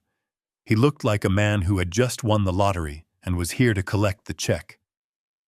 Sarah followed him. She looked smaller than I had ever seen her. Her eyes were downcast, her shoulders hunched. She was wearing a dress I recognized, one she wore to church when Toby was alive. It hung loosely on her frame now. She didn't look at me. She sat in the chair furthest from mine, as if my proximity might burn her. Brad threw himself into the leather chair opposite me. He put his feet up on the base of the table, crossing his ankles. He grinned, showing teeth that looked too white, probably whitened with the money from the GoFundMe campaign. "So," Brad said, his voice booming in the quiet room. The old man finally caved. "I told you, Sarah. I told you he would come crawling back." Steinman cleared his throat. "Mr. Sullivan, this is a settlement conference. We are here to discuss the terms of the custody arrangement and the financial disputes." "Cut the legal mumbo-jumbo, Four Eyes," Brad sneered. He pointed a finger at me. "We are here because Grandpa here realized he is losing in the court of public opinion. He realized that everyone in this town thinks he is a monster, and now he wants to make a deal before we destroy what is left of his reputation." I stayed silent. I let him talk. I let him fill the room with his ego. I needed him confident. I needed him reckless. I looked at Sarah. "Sarah," I said gently, "how is Leo?" Sarah flinched. She opened her mouth to speak, but Brad cut her off. "He is fine," Brad said. "He is great. He loves his new dad. We are a happy family, Hank. A family you are trying to wreck. But we are willing to be generous. We are willing to let you back in. For a price." Steinman pushed a paper forward. "We have prepared a visitation schedule, alternate weekends, 1 night a week for dinner, and shared holidays." Brad laughed. He didn't even look at the paper. He picked it up, crumpled it into a ball, and threw it over his shoulder. "That is cute," Brad said. "But you are not listening. We don't want a schedule. We want security. You cut us off, Hank. You left Sarah destitute. You caused her emotional trauma. If you want to see that kid, you need to pay for the damage you did." I leaned forward. The chair creaked. I looked him in the eye. "How much?" I asked. Brad's eyes lit up. He sat up straighter. He licked his lips. It was the look of a predator sensing blood. 50,000, he said. Sarah gasped. She looked up, shocked. "Brad?" "We didn't discuss—" "Hush, babe," Brad snapped, not looking at her. $50,000, Hank, cash or certified check. Today. You pay that and we drop the lawsuit. You pay that and you can see the kid on weekends. You don't pay? You never see him again. We move to Ohio next week. I let the silence hang in the air. $50,000. It was a ransom demand. Pure and simple. "I don't have 50,000 in cash," I said, making my voice sound tired. I sounded like the beaten old man he wanted me to be. I would have to pull from my retirement. It would take everything I have liquid. Brad shrugged. "You have a nice truck? You have a big house, ma. Sell something. I don't care how you get it. Just get it. And if I pay? I asked, locking eyes with him. I get to see Leo? If you pay, Brad said, smiling, you get the VIP package. Steinman, I said, not breaking eye contact. Draft it. Steinman hesitated. He looked at me, then at Brad. He opened his laptop and began to type. The clicking of the keys was the only sound in the room. What are you typing? Brad asked, suspicious. A settlement agreement, Steinman said, his voice shaking slightly. It states that Mr. Mitchell is paying you $50,000. In exchange, you are agreeing to drop the harassment suit and grant him guaranteed visitation rights. Make sure it says non-refundable, Brad said. It is in there, Steinman said. He printed the document. The printer whirred in the corner. Steinman handed the fresh, warm paper to Brad. Brad read it. He wasn't a scholar. He skimmed the legal words, looking for the numbers. He saw the $50,000. He saw the word agreed. He didn't notice the specific phrasing Steinman and I had worked on. He didn't notice that the document explicitly linked the payment to the access. Quid pro quo. Money for the child. Where do I sign? Brad asked. Right there, Steinman pointed. Above the line that says primary custodian representative. Brad grabbed a pen. He signed his name with a flourish. He pressed hard, carving his signature into the paper.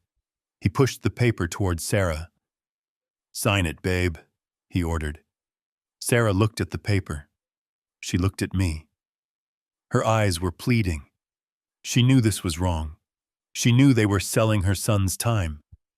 But she was trapped. She was afraid of the man sitting next to her. She took the pen with a trembling hand and signed her name.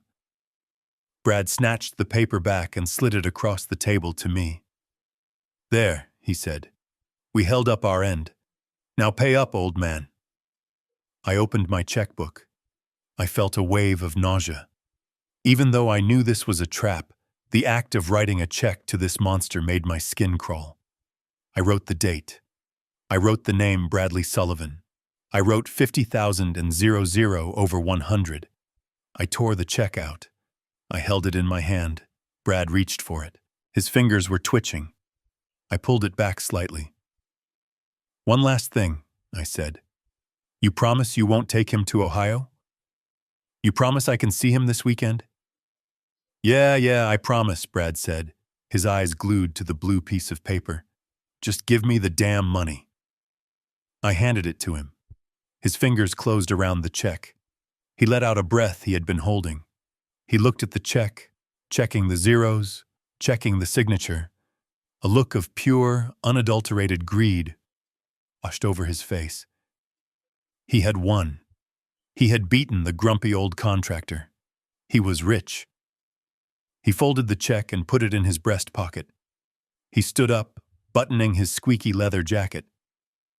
Pleasure doing business with you, Hank, he said with a smirk. See? That wasn't so hard. Maybe we can do this again next month. He turned to leave. Sarah stood up slowly. Sit down, I said. The voice that came out of my throat was not the tired old man's voice. It was the voice of a foreman who just caught a worker stealing copper wire. It was deep, resonant, and cold as steel. Brad stopped. He turned around, confused. Excuse me, I said. Sit down, Brad. We aren't done. He laughed nervously. We have the check. We signed the paper. We are done. Come on, Sarah. Steinman, I said. Lock the door. Steinman stood up and turned the deadbolt on the heavy conference room door. The click echoed like a gunshot. Brad's smile vanished. What the hell is going on?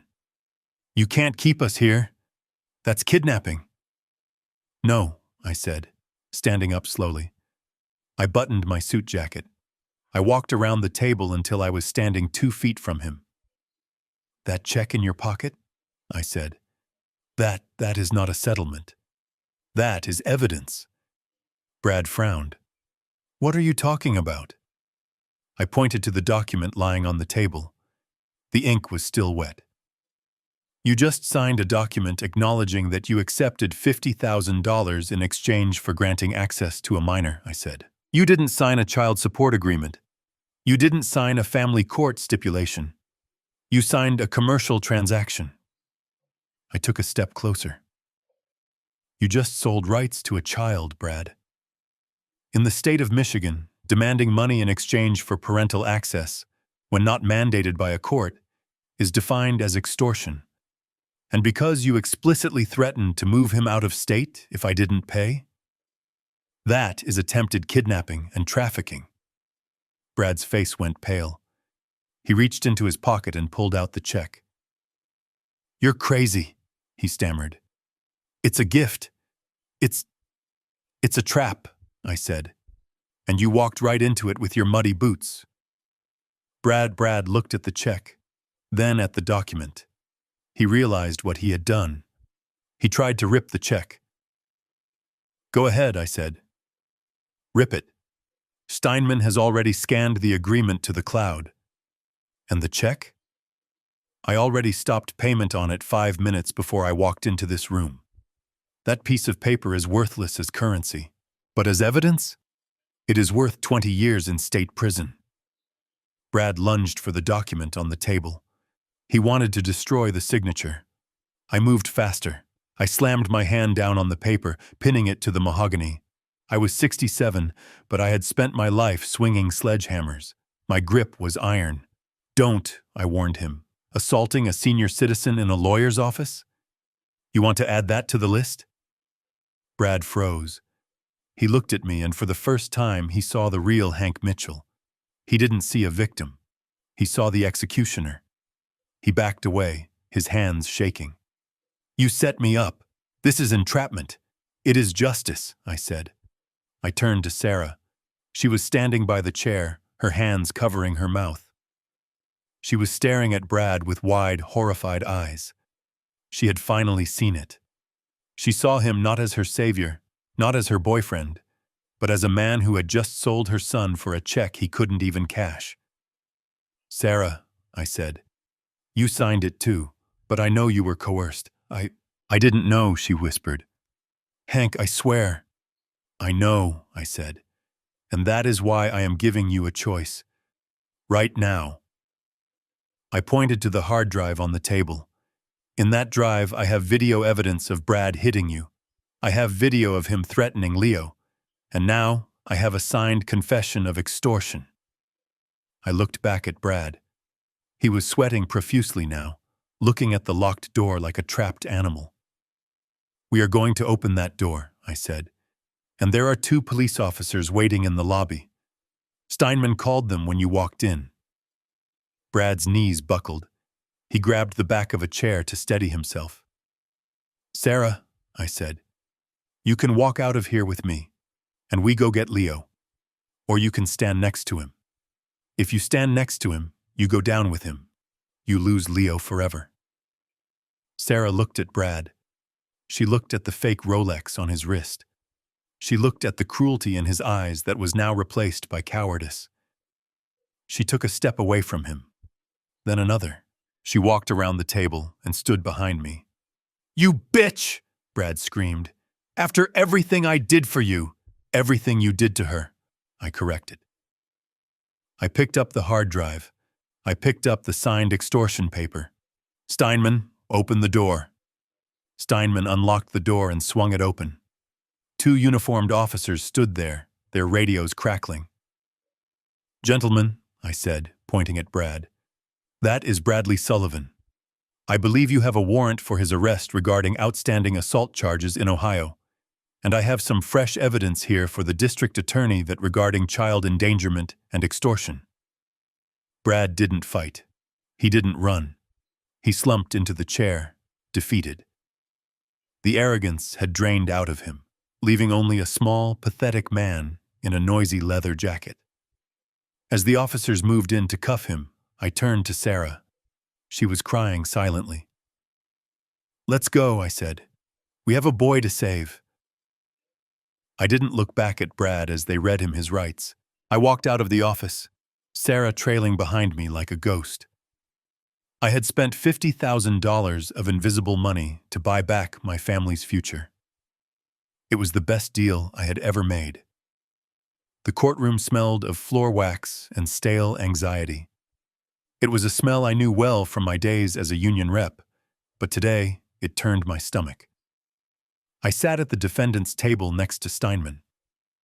My hands were folded on the oak surface, steady and still.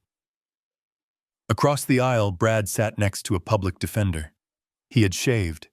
He was wearing a cheap gray suit that was a size too small, straining at the shoulders. He didn't look like the man who had screamed at me in my kitchen. He looked humble.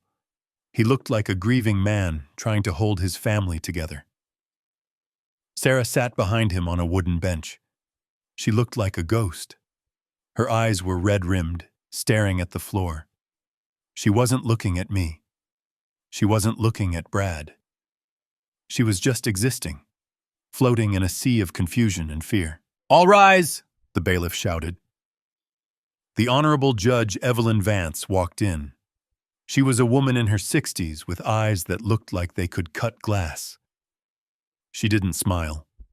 She sat down, adjusted her robes, and looked over her reading glasses at the gathered assembly. "We are here for an emergency custody hearing regarding the minor, Leo Mitchell," she said. Her voice was dry and bored. She had seen 1,000 broken families. To her, we were just another case number, just another file on a stack of misery. Brad's lawyer stood up first. He was young, eager, and clearly believed the story Brad had spun for him. "Your Honor," he began, his voice filled with righteous indignation, "we are here because a wealthy, controlling grandfather is using his financial power to abuse a struggling widow. My client, Mr. Sullivan, has stepped up to be a father figure to young Leo. He has provided love, stability, and support. But Mr.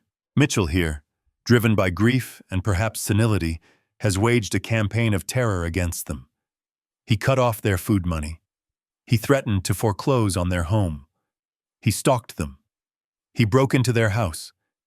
We are asking the court to grant full custody to the mother, Sarah Mitchell, and issue a permanent restraining order against the grandfather." Brad wiped a non-existent tear from his eye. He looked at the judge and nodded solemnly. It was a performance worthy of an Oscar.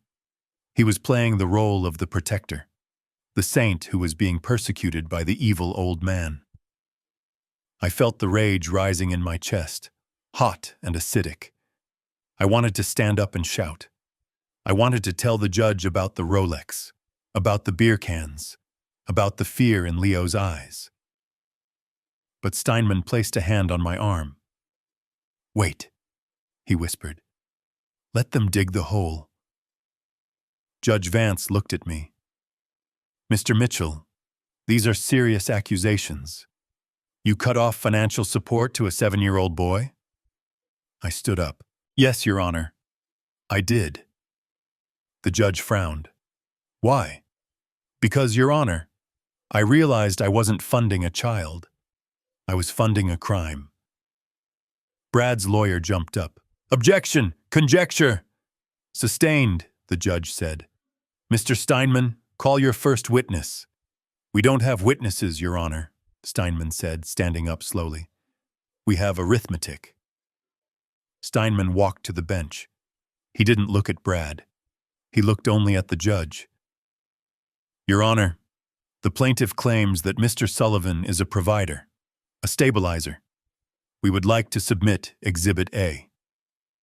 Steinman handed a stack of papers to the bailiff, who passed them to the judge. "These are the bank records of Mr. Bradley Sullivan," Steinman said. "As you can see, in the last 6 months, over $15,000 has been transferred from Sarah Mitchell's account to his, and if you turn to page 3, you will see where that money went. Online casinos, sports betting apps, and a local pawn shop. The courtroom was silent. The only sound was the rustling of paper as Judge Vance flipped through the pages. Her brow furrowed. She looked up at Brad. Brad shifted in his seat. He whispered something to his lawyer, who looked suddenly pale. "That is irrelevant," Brad's lawyer stammered. "How Mr. Sullivan spends his own money is—" "It is not his money," Steinman cut in, his voice sharp. "It is the money meant for the child's food. It is the money meant for the mortgage. Which brings me to Exhibit B." Steinman slapped another document on the bench. "This is a subordination agreement filed with the county recorder. It allowed Sarah Mitchell to take out a high-interest second mortgage on the family home. A home Hank Mitchell holds the note on. The signature of Hank Mitchell at the bottom is a forgery. And the $80,000 from that loan? It vanished into Mr. Sullivan's gambling debts within 48 hours.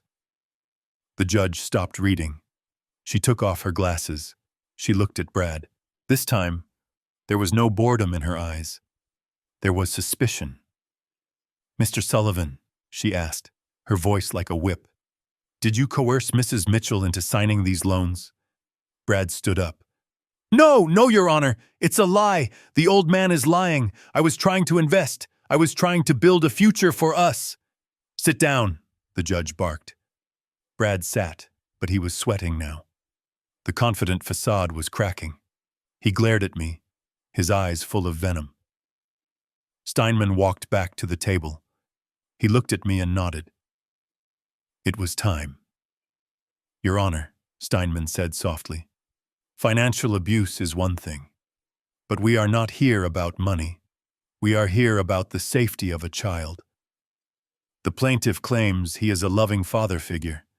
He claims he provides stability." Steinman pulled the external hard drive from his briefcase. He held it up. It caught the fluorescent light of the courtroom. "We would like to submit Exhibit C. This is video footage recorded from inside Leo Mitchell's bedroom." Brad's face went white. He knew. In that split second, he knew exactly what was on that drive. He started to stand up again. "Object!" he screamed. "Illegal surveillance! That's a violation of privacy! Sit down!" the bailiff shouted, moving toward him. Judge Vance looked at the drive. "What is on this, counselor?" "The truth, Your Honor," Steinman said. The judge nodded. "Play it." Steinman plugged the drive into the court's AV system. A large screen on the wall flickered to life. The courtroom went dark. And then, the image appeared. It was the low-angle shot from the Lego spaceship. The image was crisp and clear. It showed Leo sitting on the floor, looking at the door. Then Brad walked in. The audio filled the courtroom. It was loud, uncomfortably loud. "If you tell them I hit you, do you know what will happen?" Brad's voice on the recording was a menacing hiss. On the screen, Brad loomed over the boy. "They will take your mommy away. They will put her in a cage." I looked at Sarah. She was staring at the screen, her hand covering her mouth. She was trembling so hard the bench beneath her was shaking. She had never seen this. She had suspected, she had feared, but she had never seen the monster when the mask was off. The video cut to the next clip. The night scene. Sarah and Brad arguing. "I don't care about milk!" And then, the slap. The sound of flesh hitting flesh echoed off the mahogany walls. It was a sickening, wet sound. In the gallery, people gasped. The court reporter stopped typing. On the screen, Sarah fell. Leo screamed. A high, piercing scream of a child watching his mother get hurt. "You get me money by tomorrow, or I will sell this kid's bike next." And then the final image. Brad kicking the Lego spaceship. The screen shook, then went black. The lights in the courtroom came back on, but the silence remained. It was a heavy, suffocating silence. Brad was staring at the table, his face a mask of red fury and shame. His lawyer had moved his chair a few inches away from him. distancing himself from the toxicity. Judge Vance was not looking at the papers anymore. She was looking at Brad with an expression of pure disgust. She looked like she wanted to jump over the bench and strangle him herself. Then, a sound broke the silence. It was a wail. Low at first, then rising. It was Sarah. She had collapsed forward, her forehead resting on the wooden bench in front of her. Her shoulders heaved. It wasn't a cry for attention. It was the sound of a dam breaking. It was the sound of a woman realizing that the man she had brought into her home, the man she had defended, the man she had sued her own father-in-law for, was a devil. She looked up. Her face was wet with tears, her mascara running in black streaks. She looked at Brad. "You hurt him," she whispered. Her voice was raspy, broken. "You told me you loved him. You told me you were playing games with him." Brad turned to her, desperate. "Sarah, baby, it's out of context. That video is doctored. The old man is trying to frame me." "You hurt my baby," Sarah screamed. She lunged at him. The bailiff had to step in, holding her back. She was clawing at the air, trying to reach his eyes. "You monster! You promised me! You promised! Order!" Judge Vance banged her gavel. "Order in this court!" But there was no order. The truth had exploded like a bomb in the center of the room. The judge pointed her gavel at Brad. "Mr. Sullivan," she said, her voice shaking with controlled anger, "you will not speak another word." She turned to me. "Mr. Mitchell," she said, "the court has seen enough." She looked down at her paperwork, signing an order with a furious scratch of her pen. "Custody of Leo Mitchell is awarded to Henry Mitchell, effective immediately. A permanent restraining order is issued against Bradley Sullivan. He is to come nowhere near the child, the mother, or the grandfather." She looked up at the bailiff. "And bailiff, do not let Mr. Sullivan leave this building. I am holding him in contempt. And I strongly suggest the district attorney's office review this footage for immediate criminal charges of child endangerment, assault, and extortion." Brad stood up, panic in his eyes. "You can't do this. I have rights." "Get him out of my sight," the judge said. As the bailiff grabbed Brad's arms and clicked the handcuffs onto his wrists, I didn't smile. I didn't cheer. I just let out a long breath. I looked at Sarah, who was sobbing into her hands. I looked at the empty spot where the judge sat. And I felt the weight of the last 3 years lift off my shoulders. The storm had broken. The thunder had rolled. And now, finally, there was silence. But this time, it was the silence of victory. The gavel banged, and it sounded like the closing of a coffin lid on Brad Sullivan's life. The echoes bounced around the courtroom, mixing with Sarah's jagged sobbing and the murmur of the stunned gallery. I didn't move. I sat very still, feeling the vibration of justice in the wooden table beneath my hands. The judge, Honorable Evelyn Vance, was not finished. She was writing furiously on her docket, her pen scratching against the paper with violent intent. She looked up. Her eyes were hard, unblinking. "The court finds that Sarah Mitchell has failed in her duty to protect the minor child, Leo Mitchell, from clear and present danger." Sarah let out a small, strangled cry. "No, please." "Therefore," Judge Vance continued, her voice slicing through Sarah's plea, "temporary legal and physical custody of Leo Mitchell is awarded to his grandfather, Henry Mitchell, effective immediately. This order will remain in place pending a full investigation by Child Protective Services and a psychological evaluation of the mother." Brad stood up.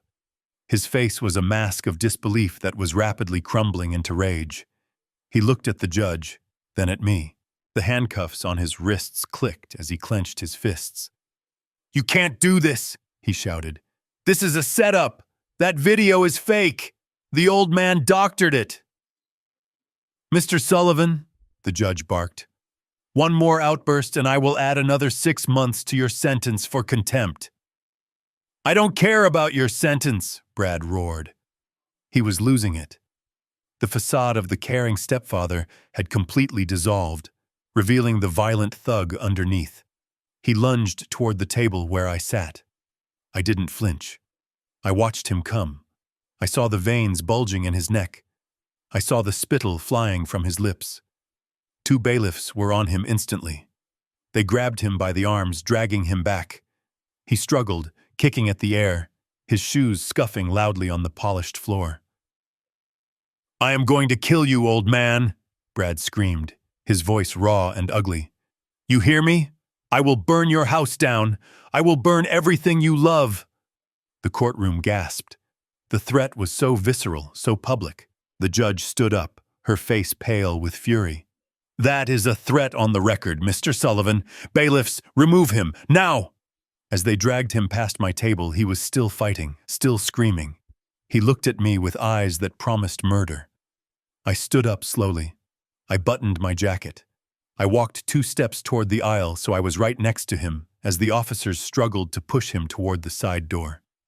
He stopped struggling for a second, just to glare at me. You're dead, Hank! You're dead!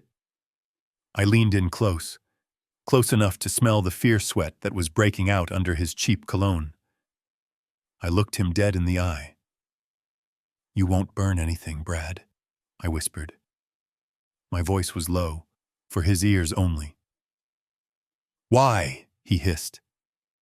Because they don't let you have matches in prison, I said. His eyes went wide. The realization hit him. The assault charges, the extortion, the child endangerment, the threats in open court. He wasn't going home. He wasn't going to Ohio. He was going to a cell for a very, very long time. The bailiffs shoved him through the door. His screams of rage were cut off as the heavy wood slammed shut. Silence returned to the courtroom. But it was a different kind of silence. It was the silence after a storm passes, when the air is clean but the wreckage is visible. I turned to Sarah. She was still sitting on the bench, her head in her hands. She looked broken. Judge Vance looked at me. Mr. Mitchell, she said, her voice softer now. The bailiff will escort you to the school to pick up your grandson. A social worker will meet you at your residence this evening to inspect the home environment. Thank you, Your Honor, I said. And Mr. Mitchell? Yes, Your Honor? Thank you for paying attention, she said. Too many people look the other way. I nodded. I didn't feel proud. I felt relieved, but also deeply sad. I gathered my papers. Steinman was beaming, shaking hands with the court clerk, already talking about filing the civil suit for damages. I ignored him. I didn't care about damages. I cared about the little boy waiting by the school gate. I walked over to Sarah. She didn't look up. Sarah, I said. She flinched. She looked up at me, her face a ruin of tears and mascara. I am sorry, Hank, she whispered. I am so sorry. I didn't know. I knew he was rough, but I didn't know he was. You chose him, Sarah, I said. I wasn't being cruel. I was stating a fact. You chose him over Leo, and that is something you are going to have to live with. Please, she begged, grabbing my sleeve. Let me see him. Let me explain to him. No, I said, pulling my arm away gently but firmly. Not today. Not for a while. You need help, Sarah. You need to figure out why you let a wolf into the sheep pen. Until you fix that broken part of yourself, you are dangerous to him. I walked away.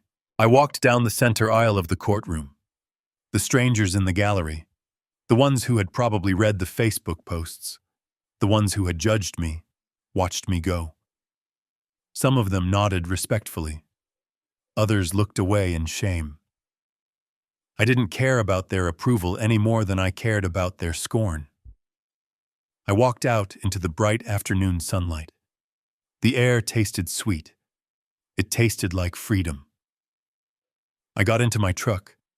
I sat there for a moment, gripping the steering wheel. My hands were shaking. The adrenaline was fading, leaving behind a bone-deep exhaustion. I was 67 years old. I was too old for this. I should be fishing. I should be napping in my recliner. Instead, I was starting over as a father. But then I thought of the turtle shell signal. I thought of the bruise on Leo's arm. I started the engine. The truck roared to life, a strong, reliable sound. I drove to the school. I pulled up to the gate. Gary, the security guard, was there. He looked nervous. He had probably heard about the court order already. I got out of the truck. I held up the paper the judge had given me. The court order with the gold seal. Gary took it. He read it. He let out a long sigh. "I am glad, Hank," he said. He handed the paper back. "I really am." "Open the gate, Gary," I said. He buzzed the lock. I walked onto the playground. It was recess again. The kids were running, screaming, playing tag. I scanned the crowd. I found him. He was sitting on a bench by himself, away from the other kids. He was looking at his shoes. He looked like he was waiting for the end of the world. I walked up to him. I didn't say anything at first. I just stood there, casting a shadow over him. He looked up. His eyes widened. He looked past me, looking for Brad, looking for the threat. "It's just me, Leo," I said. Where is he?" Leo whispered. "He is gone," I said. "Gone?" I sat down next to him on the bench. I put my arm around his small shoulders. He flinched at first, then relaxed, leaning into my side. "He is gone, Leo. The police took him away. He can never come back. He can never hurt you again. And he can never hurt your mommy again." Leo looked at me. His lower lip trembled. "Really, really," I said. I promised. "Is mommy coming?" he asked. "Not today," I said. Mommy is sick. Not a tummy ache sick, a heart sick. She needs to go to a special doctor to get better. So for a while you are going to come stay with Grandpa. In the big house with the workshop and the fishing rods." Leo stared at me. He was processing it. The fear was slowly leaving his eyes, replaced by a fragile hope. "Can we build the spaceship?" he asked. "The big one?" I smiled. It was the first real smile I had felt in months. "We can build anything you want, kiddo," I said. "We can build a whole fleet." I stood up and held out my hand. "Come on. Let's go home." He took my hand. His grip was small but strong. We walked out of the playground together. I didn't look back at the school. I didn't look back at the courthouse. I looked forward. The road ahead was going to be hard. I was an old man raising a young boy. There would be homework I didn't understand. There would be questions about his father I couldn't answer.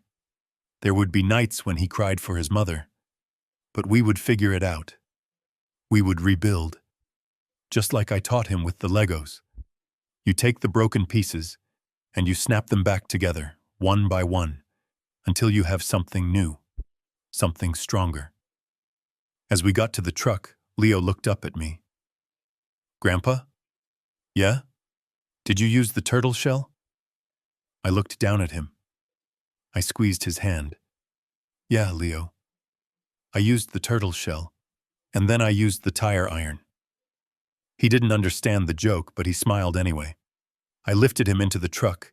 I buckled him in. I closed the door. Safe. Finally safe. I walked around to the driver's side. I looked at the sky. It was a clear, brilliant blue. "Thank you, Toby," I whispered. I got in and drove us home. The days following the trial were a blur of paperwork, social workers, and moving boxes. But for the first time in 3 years, the blur wasn't caused by tears or rage. It was the frantic, exhausting, beautiful chaos of rebuilding a life. I drove to the house, the one I had bought for Toby, the one Brad had turned into a prison. The for sale sign was already planted in the front lawn, but not by the bank. By me. I had paid off the arrears. I had cleared the fraudulent second mortgage using my retirement savings. It had cost me nearly everything I had in the bank, but I didn't care. I owned the bricks again, and my first act as owner was to purge it. I walked through the empty rooms. The silence was heavy, but it wasn't threatening anymore. It was just empty. I walked into the living room where Toby's picture used to hang. I walked into the kitchen where I had torn the check. I walked into Leo's room. I stood there for a long time. The spot where the Lego spaceship had been was empty. The carpet still had the indentation of the bed where Leo had huddled in fear. "This house is not a home," I whispered to the walls. "It's a crime scene." I couldn't let Leo grow up here. Every corner held a ghost. Every creak of the floorboards would remind him of Brad's footsteps. A home should be a sanctuary, not a museum of trauma. So I made the call. I listed it. I sold it to a young couple from out of state who didn't know the history, who didn't know about the screams that had echoed in the hallway. They saw a fixer-upper with good bones. I saw a tomb I needed to seal. The money from the sale didn't go into my pocket. I took every cent of the profit, after paying back my own retirement fund, and I opened a new account. A trust fund. The Leo Mitchell Future Fund. And then I did something else. I set up an automatic transfer.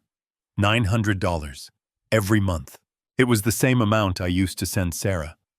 But this time, it wasn't going into a black hole of deception. It was going into a fortress for my grandson's future. By the time he turned 18, he would have enough for college, or to start a business, or to buy a house of his own, a house where no one would ever be allowed to hurt him. Sarah didn't argue about the house. She didn't argue about anything anymore. The court had mandated intense therapy and parenting classes as a condition for any future unsupervised visitation. She was living in a small studio apartment now, working a single job, trying to find out who she was when she wasn't being defined by a man. I saw her sometimes, at the supervised visits at the community center.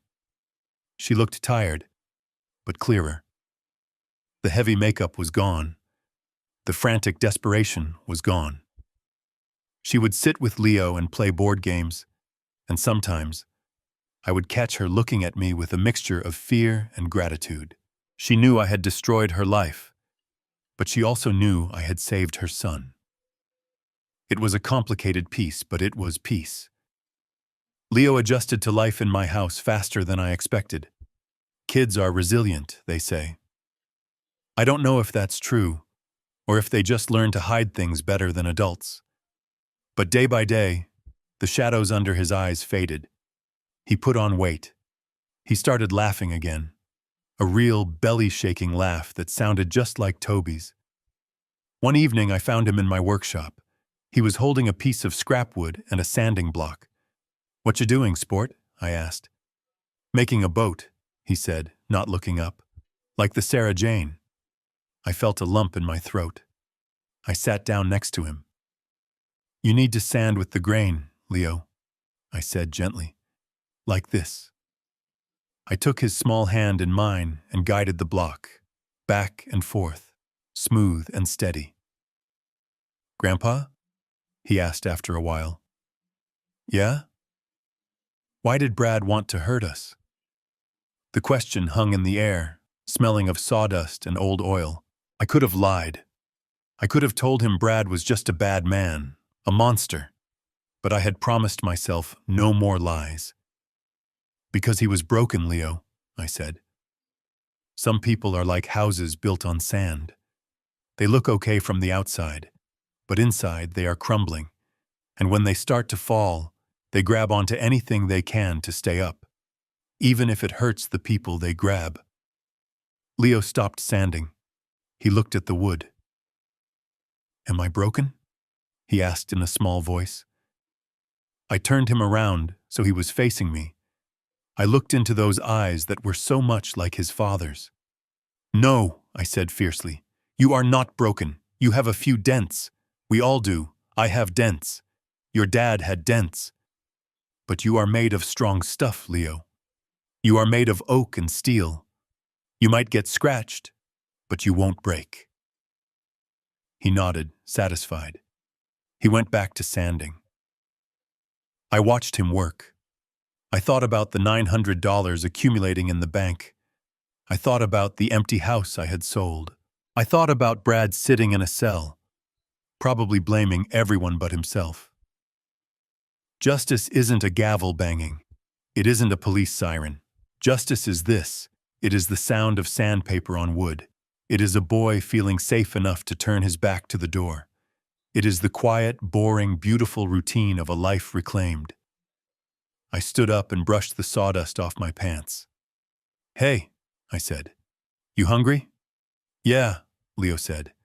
"Can we have pizza?" "We can have whatever you want," I said.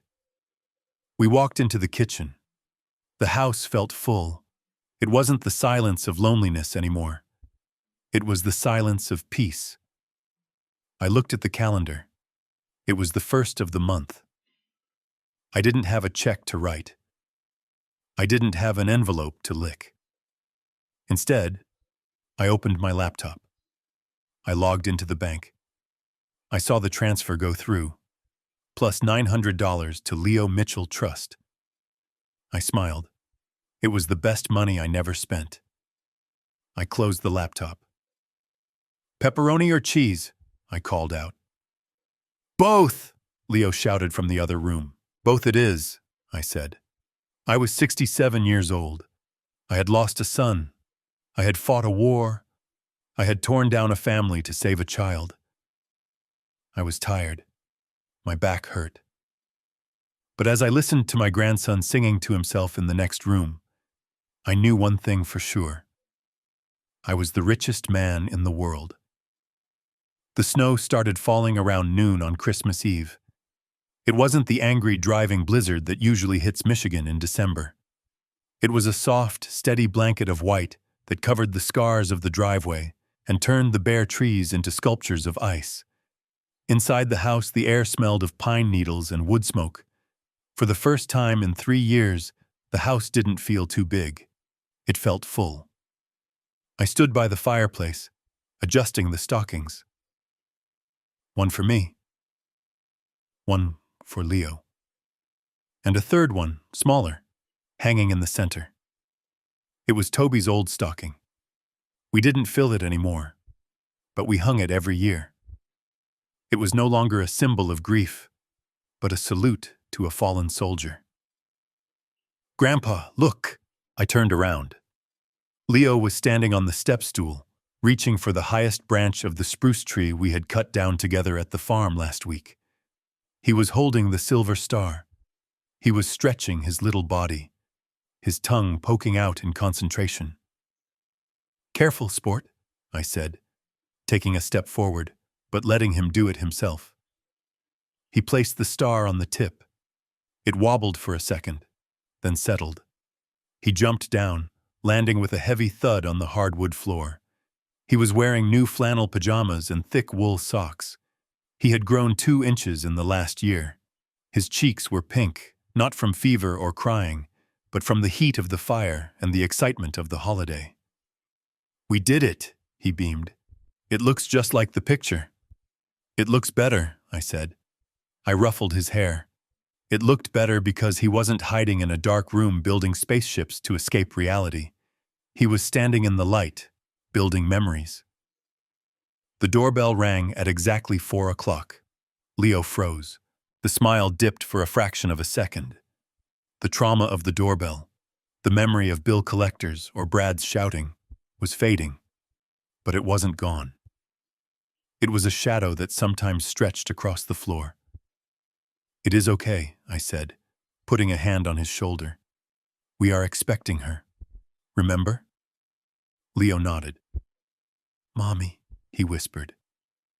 I walked to the door. I didn't rush. I checked the peephole out of habit. A dark sedan was parked in the driveway. A woman stood on the porch. Beside her stood Mrs. Gable, the court-appointed social worker. I opened the door. A gust of cold air rushed in, swirling the snow around their boots. Merry Christmas, Mr. Mitchell, Mrs. Gable said. She was a stern woman, but she had been fair to us. Come in, I said. Sarah stepped inside. She stomped the snow off her boots on the mat. I looked at her. It had been 6 months since the trial. The woman standing in my hallway was not the same woman who had sat in that courtroom. The Sarah of last year wore tight dresses and layers of foundation to hide the bruises. This Sarah wore a simple wool coat and jeans. Her face was scrubbed clean, her skin pale but healthy. Her hands were red and rough. I knew why. She was working the early shift at Miller's Bakery downtown. She was kneading dough at 4 in the morning. It was hard, honest work, the kind of work that cleans the soul. Hello, Hank, she said softly. Her voice was steady. She didn't look at the floor. She met my eyes. There was shame there, yes, but there was also dignity. Hello, Sarah, I said. Put your coat on the rack. She took off her coat. Underneath, she wore a red sweater. It looked like something she had knitted herself. She held a small white box tied with a green ribbon. Leo came into the hallway. He stopped a few feet away, holding his favorite ornament, a wooden soldier. Hi, Leo, Sarah said. She didn't run to him. She didn't cry and make a scene. The therapists had taught her well. She stayed in her space, letting him decide the distance. Hi, Mommy, Leo said. You look so tall, she smiled. Her eyes shimmered, but she held the tears back. I brought you something. It isn't much. I made them at the shop. She held out the box. Leo stepped forward and took it. He opened the lid.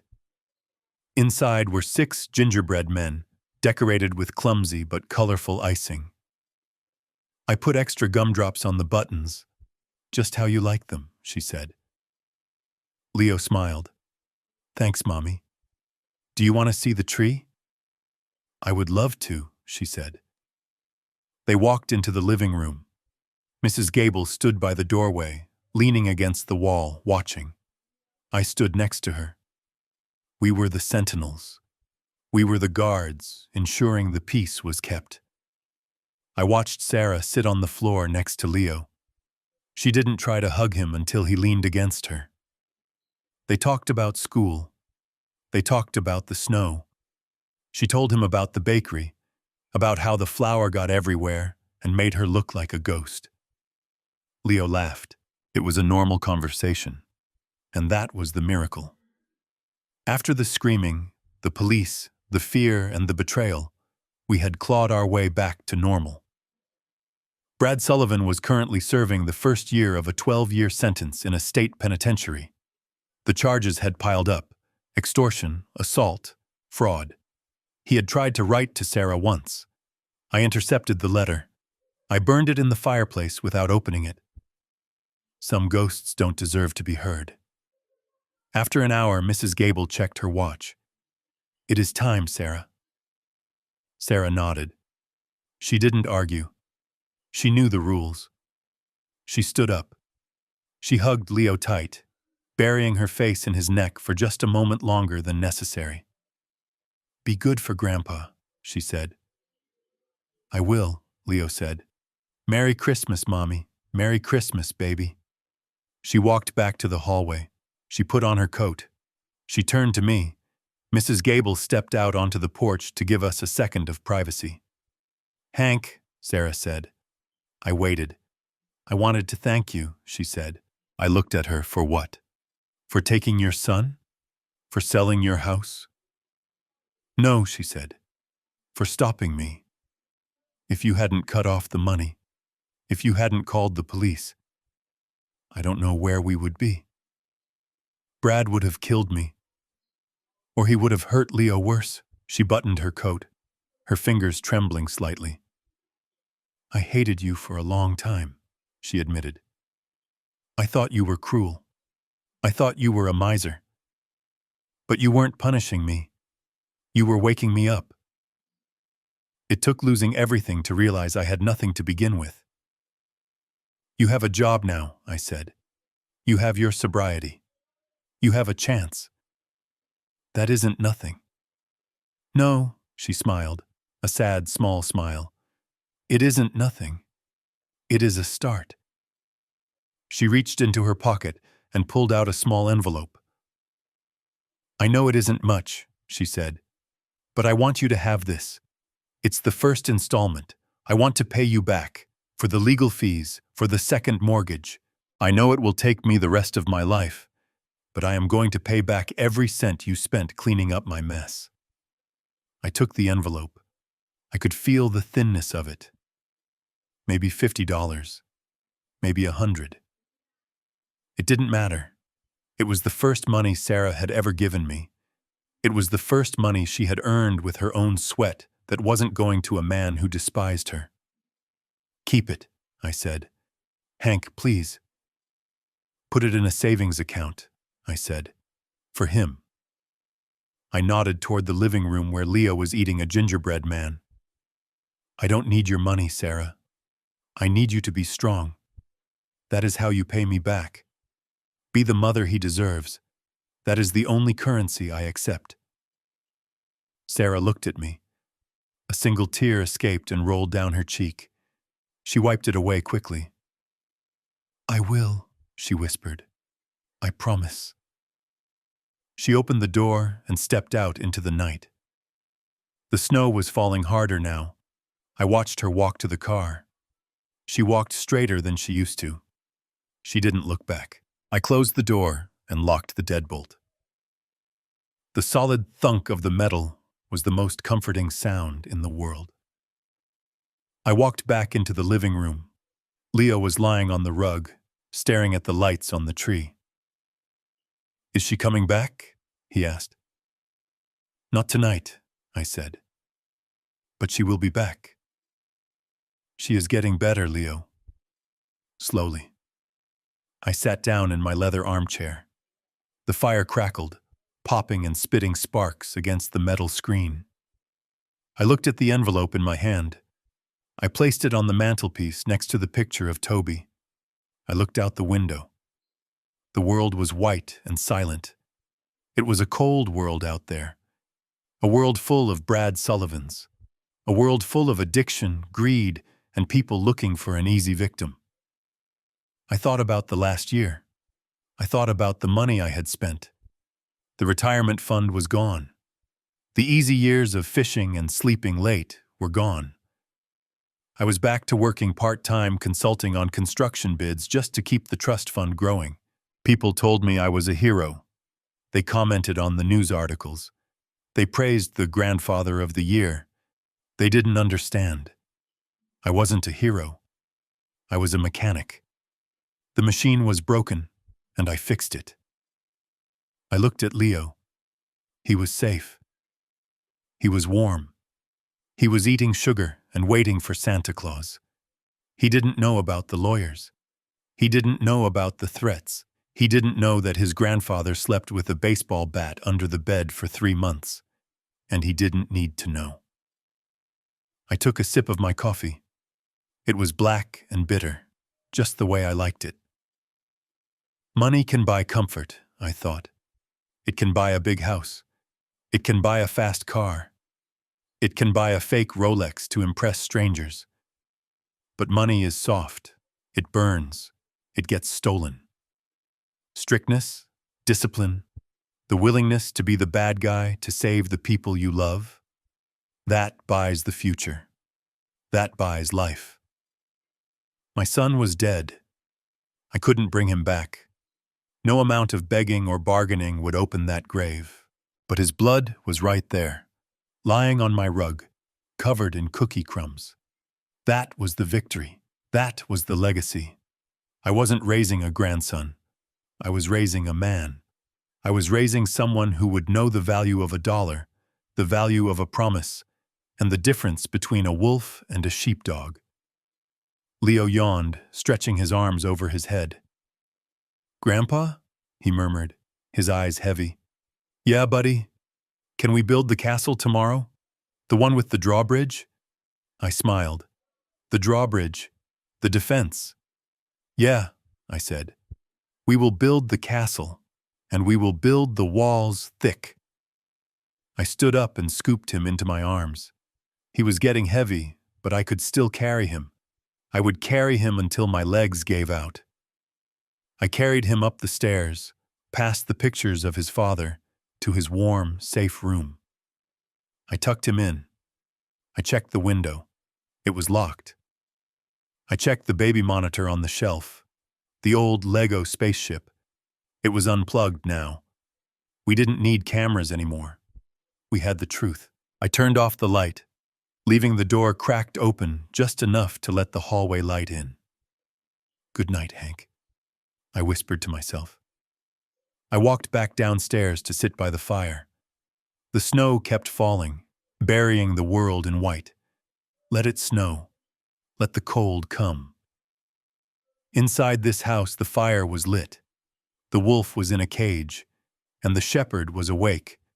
And that, finally, was enough. This story taught me that being a provider isn't just about writing checks. It's about providing safety, truth, and boundaries. I used to think that keeping the peace meant ignoring the cracks in the foundation, but I learned that sometimes you have to tear the whole house down to save the people inside. True family isn't defined by who sits at your table on Thanksgiving, but by who will stand in front of you when the wolves come. If you are protecting someone you love, don't apologize for being the villain in someone else's story. Your strength is their shield. What would you have done if you were in my shoes? Would you have stopped the money sooner or tried to talk to Sarah first? Let me know your thoughts in the comments below. And if this story moved you, please hit that like button and subscribe for more stories about justice and resilience. See you in the next one.